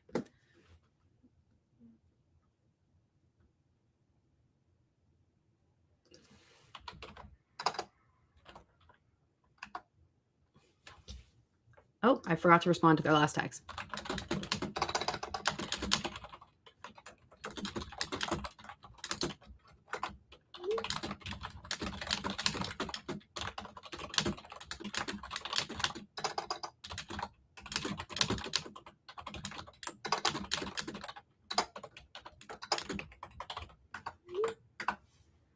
Okay, Why are you fasting? Grok. Guys, I hate Grok so much. I hate Grok so much. So here's the thing. I used to be an avid Twitter user. Avid. Some of y'all used to follow me on Twitter, actually. And then I stopped. Just stopped doing it. Don't do Twitter anymore, obviously, for many obvious reasons. We can all figure that one out. I log back in because I still own my username on there because Chas v'shalom, someone else would use it. Don't want someone using my name to spread bad things, right? So sometimes I log in there, especially if I'm doing research, because for those who don't understand, Twitter was a very valuable research tool for a lot of reasons. And it's become terrible recently, but I mean, not recently, but it's become terrible. But it was actually quite a valuable research tool for finding, discussions, general public discussions about things, keyword searching, lots of cool things for research purposes. So I remember I logged in there once and I had a notification and it was from Grok and I was confused. Someone else had tagged me in something and was trying to get Grok to talk badly about me. And Grok was just sort of spitting up whatever nonsense from the internet about me. Guys, someone once sent me a screenshot where they were asking their chat GPT about me. And it said that I have a co-founder of Jewishes called Tara Schwartz. Who the hell is Tara Schwartz?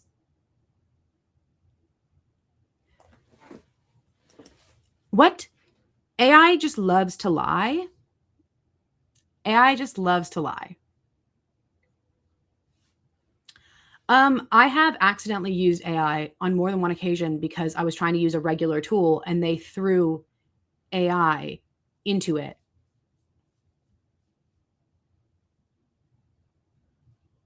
Like for example, at one point, when you're texting someone, or maybe I don't know if everyone has an iPhone, but well, no, not everyone has an iPhone. But if you're not familiar, on an iPhone, if you put in a word that you're trying to search, like for example, if I put in the word fruit, it'll show me all the fruits. And I forgot that there isn't a pomegranate emoji. So I typed in pomegranate and there was a little circle on the side that I thought was the send button. I clicked it. My phone froze for a second and then it spat out an AI pomegranate emoji. I did not want that. By the way, it's still on my phone. I still have the AI pomegranate emoji because once it's created forever. I just did not even know that was possible, which was deeply upsetting to me, actually. It was quite horrible. Yeah, hated it. Really upset about it.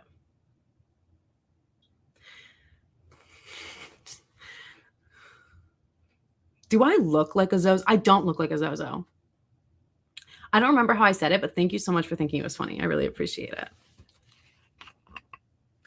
The one that people keep quoting to me is that video I did where I was like, who are you talking to? Me? And I don't remember how I did it. I was just ranting and raving like a lunatic.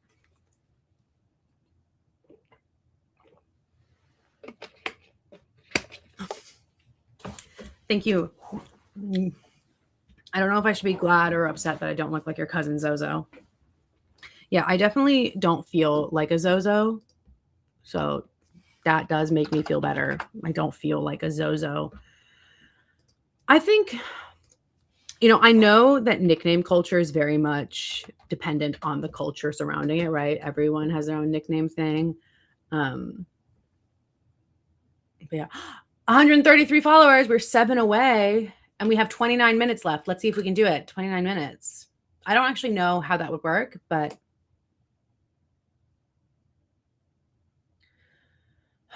people are being weird on my internet again.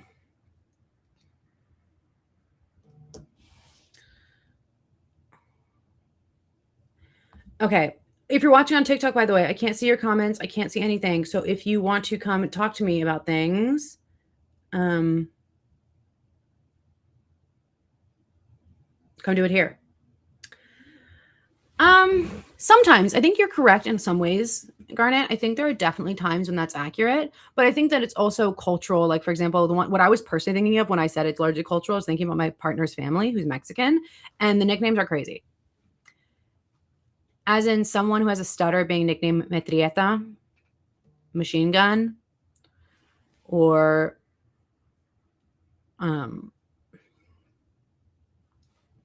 What's another one?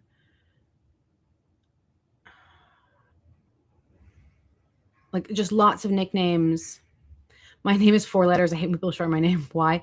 That just seems a little bit lazy. Oh, welcome to the stream. Oh, the reason my neighbor thinks Jews have good posture is because basically isn't any Jewish people where we live. So she went to Australia. She saw some Hasidism, and apparently Hasidim had great posture. So that was her takeaway. All Jews have great posture. That's actually hilarious. I actually have pretty good posture. Pretty good. I say, though I did discover a game that I've been really enjoying. And I'm not a big gamer. There are certain games I enjoy. But I'm not really a huge gamer. But I've discovered a game that I enjoy, and it's a computer game. And when I sit to play it, I have just the worst posture in heaven. And so I find myself like,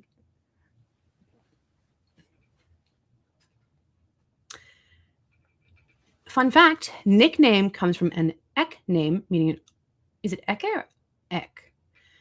Ek being in cognitive with German auch, the N was contracted to the end of the word. How adorable.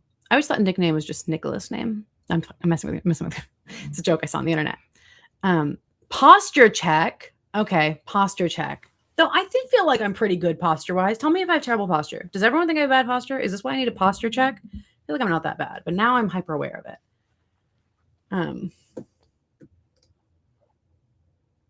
How do I do this? How do I allow it? I laugh so much when I see people using bozo in English because it's a nickname of my country's former president. He got shot, went to jail, and his whole family are criminals.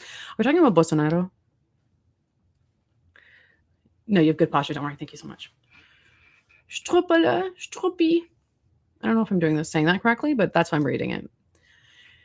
Struppele is one of my favorites, like Kavanchik. Oh, that's so cute.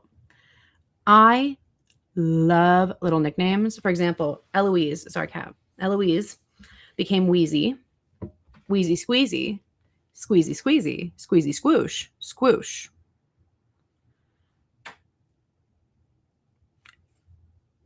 Yeah, Bolsonaro. All right. Well. I wonder, wait, okay, I know we've already done it earlier in the stream, but tell me where you're from. And you know what you should tell me, because I'm a tourist and I love talking about it. What's your favorite dish from your area? It's just Cockney rhyming tradition. Cockney rhyming slang is so fascinating to me. I'm trying to think of my, we ranted about it last week, but people saying like California doesn't have its own cultural foods. And I was thinking about what my favorite cultural California food is. Arnold Palmer. Love an Arnold Palmer. All right, Aotearoa. There is a person in Aotearoa who does catch and cooks, which are fascinating. Catch and cook is an interesting type of content that I have never really explored before TikTok, where I just hadn't seen it before. And now I watch it and I'm like, wow, Nickel. That's hilarious. You named your cat. We've got great food out there. Agreed. I have to hop off for the evening, but I'll keep my alert view going. Thanks for another great stream. Thank you so much for stopping by. Have fun or good luck or survive with whatever you're doing. What is that? Let's Google it immediately. See, don't know it? Let's Google it. Okay. All right, we're Googling. You get in here. We Googled this. Oh my God, it's almost been 2 hours. I know, it's been almost 2 hours. Okay, this is chicken riggy. I spelled chicken wrong. What is it? Okay, what ingredients? Rigatoni and chickens in a spicy, creamy tomato sauce. Huh, fascinating. Is a Utica, New York dish. Incredible. The upstate New York dish that I'm most familiar with is courtesy of Jenna Marbles, is the garbage plate. Which, love it. I've never eaten a garbage plate, but one day I hope to. Jenna Marbles and Julian did make a gluten-free vegan one, which is perfect. I want to try a garbage plate. We all thought of the garbage plate. Incredible. Okay. Can I tell you one of my fascinations? Okay, Kabbalah. Yes. Everything you're going to find on it is going to be New Age Kabbalah Drek because the good stuff generally isn't popular and the good stuff is usually written by a Rebbe. I have a couple recommendations. Welcome to my shelf over here. We have some basics. I'm going to give you two basics for you to, whoa. I stood up way too fast and my eyesight is all messed up now. Okay, two basics. This is the one by Rabbi Label Wolf. This is Practical Kabbalah. This is it's a lot of key concepts, but very approachable, very understandable. This one is a special edition version of it, or it's the hardback version. There's a paperback version, which is red, and if you Google it, you'll find it. This is the Essential Kabbalah by Daniel C. Matt. Very good for understanding, great reviews. The Heart of Jewish Mysticism, just a good book. This one is by Daniel C. Matt, and this one is by Rabbi Label Wolf, Laibl. Okay, now that I've done that, okay. Born in Aotearoa, but I'm born in München, and I'm Northern Japanese, Northeastern German, and you were born in Süddeutschland? English, Irish, and Scottish. Yeah, I get that. Don't worry, Bibla. I understand. Would you like to know one of my favorite German foods? The story behind these. God, all these pictures are awful. Why are they doing so bad? Oh, feijoada, black bean stew. Yes, corn cake. Oh, that sounds really yummy. That sounds so. I got distracted halfway through reading it. Okay, this here is one of my favorite dishes. This is called Maultaschen, which means Maul is like mouth. Sort of like maw, right? With the English word maw. It's mouth bag. Mouth bag. Maultaschen, the story goes that Maultaschen were invented during Lent when you could not eat eggs or meat. And so what they did is they pureed either lamb or pork with spinach. They blended it together and then they stuffed it inside of I don't know if you can kind of see it here. Do you see how it's actually rolled? It's usually folded like maybe one or two times. You can see the rolls really distinctly here, where it was rolled over, and then you can boil them in a broth. This one is quite good, just like in a broth. But another thing you can do is you can fry them, and they get so crispy and delicious, and they work really well with Knödel. Wow, all of these are terrible picture. Kartoffelknödel or Kartoffelklöße have the dreamiest texture on earth. If you don't like chewy things, you're going to hate this. It's chewy and kind of sticky and so yummy. Yeah. Krepla, pierogi. Yeah. This is another one. Knödel are my favorite. Oh my God. And Americans don't understand it. Americans just don't get it. Okay. And it's not their fault. There are so many amazing dumplings out there. But this, when I'm like, those are better than mashed potatoes, they're like, what? This here is the best. This looks like a terrible knödel. This is way too dry. But to be fair, that might be a semolina one. And I prefer Kartoffel, which is potato. Kartoffelknödel, beste Knödel ganze Welt. Sorry, it is. And you see what you're eating in the back? That over there, that is Rotkohl. No, we're doing it. Rotkohl. This one, Kuno. This is red cabbage. Kartoffel. Immer. Kartoffel. Immer Kartoffelknödel. If I switch the stream to German, you can't leave. Ja, Spätzle ist auch gut. Ich darf kein Spätzle essen. I'm not allowed to. It has gluten in it, tragically. But this here is red cabbage. And you stew it with apples and juniper berries and bay leaves and peppercorns. And you're supposed to eat it warm. I actually prefer it cold, which probably comes from me eating it fresh out of the jar my entire life. But this is so yummy. And then, thank you so much. I think German is one of the most beautiful languages, and it's so underrated. It's so underrated because everyone's like, Schmetterling. And it's like, yeah, you made it sound weird. Good luck. I mean, to be fair, there are harsh aspects to it, but I think it's a lot cuter than people think. Okay, Spätzle is another very common Southern dish. It's noodles, and this is a newer way of making it. Traditionally, this is also a newer way of making it. Spätzlebrett.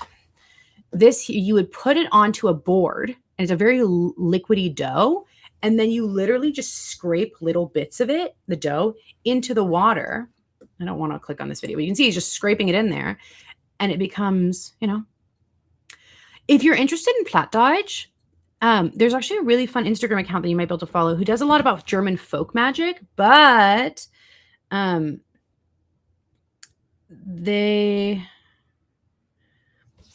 putting it in the chat. They are a German folk magic practitioner and educator, and I put it in the chat. Hopefully you can see it. Before I had the Spitze spoon, I used to scrape in a spoon like that. Yeah. Tokyo Hotel. That's hilarious. I personally feel like a Central Eastern European cottagecore traditional aesthetics is incredible. Don't disagree. Okay, what was the other food? I wanted to Google something that someone else said. Oh, feijoada. I learned about feijoada years ago. I've never eaten it, and it's one of the foods I really, really, really, really, really want to try so bad. It looks so yummy. Are you kidding me? It looks so delicious, and I love beans. I feel like this would be so good for me. I feel like I could do this. I like German, but I prefer Yiddish personally. This is Shayna Lushan. Yeah, it is a beautiful language. I always remind people, I'm like, I know my Yiddish sounds very German, but that's because I speak German. It's reasonable that you're like, oh, it sounds very German. Yes. And not just because of the actual context. Balkan style baked beans. Now we're Googling it. Balkan style baked beans. Okay. I'm sorry, I spelled feijoada wrong. Oops. Okay, let's try it. Yep, I'm going to try this. This looks yummy. This looks good. You know what is one of my favorite foods to make in the whole world, and I make it all the time? Cholent, except I don't do barley in mine. I've never done barley in mine. I also can't do barley in mine because I can't have barley. Cholent is an overnight stew, and it's this is way too wet. This cholent is too liquidy. They did not reduce it enough. In my personal opinion, this looks disgusting, but it's accurate. It's correct. This is the correct texture, except I always make a parev cholent. You start with cholent bean mix, onions, tomatoes. Raise your hand if you put eggs in your cholent. Do you put eggs in your cholent?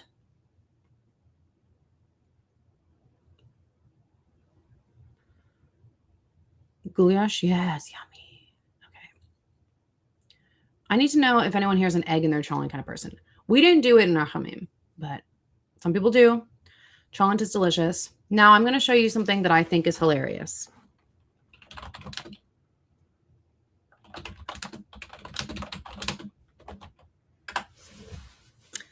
I love looking at these. Love looking at these insane things. Like this one. This is crazy.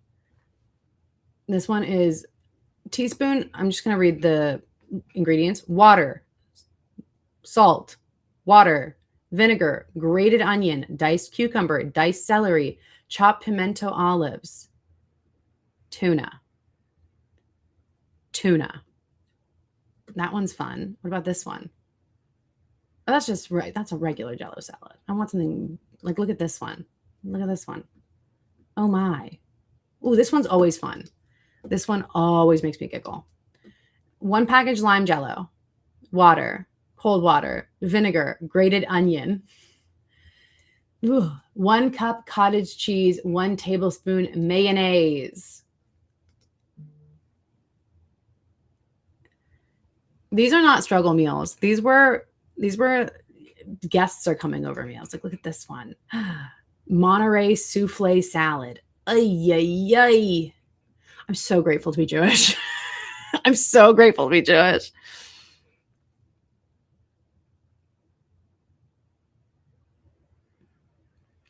Yeah, you can get fish. We also have cha. Like, not to, this is going to be gross to Google. This is cha. This is a struggle meal. Okay, this is a true struggle meal. This is boiled feet. And yeah, see, jellied calf's feet. Right. By the way, you know what you're gonna love? This is Deutsches Kinderwurst. Kids bologna. Take a good hard look.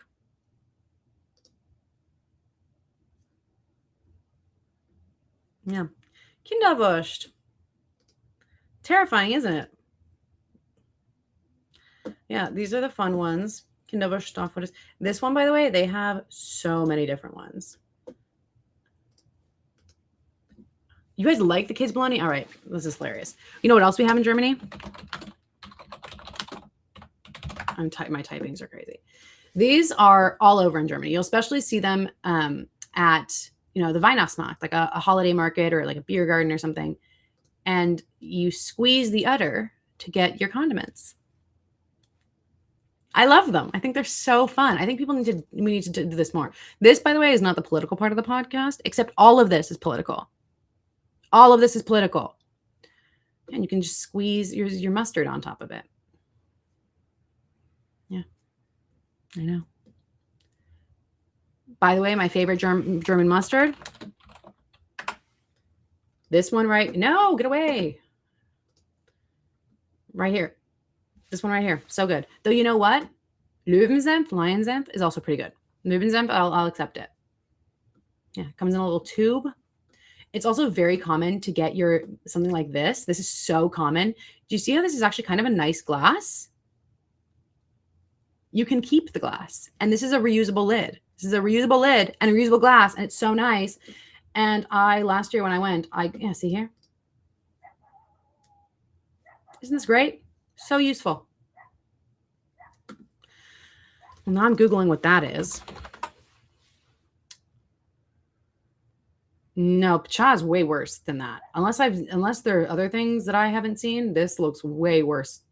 Ours looked way worse. Fear of cold meats, right? Turo Ruli. All right, let's Google it. Oh, that looks cute. That looks adorable. Are you kidding me? This looks yummy. You should try this. Yeah, this looks good.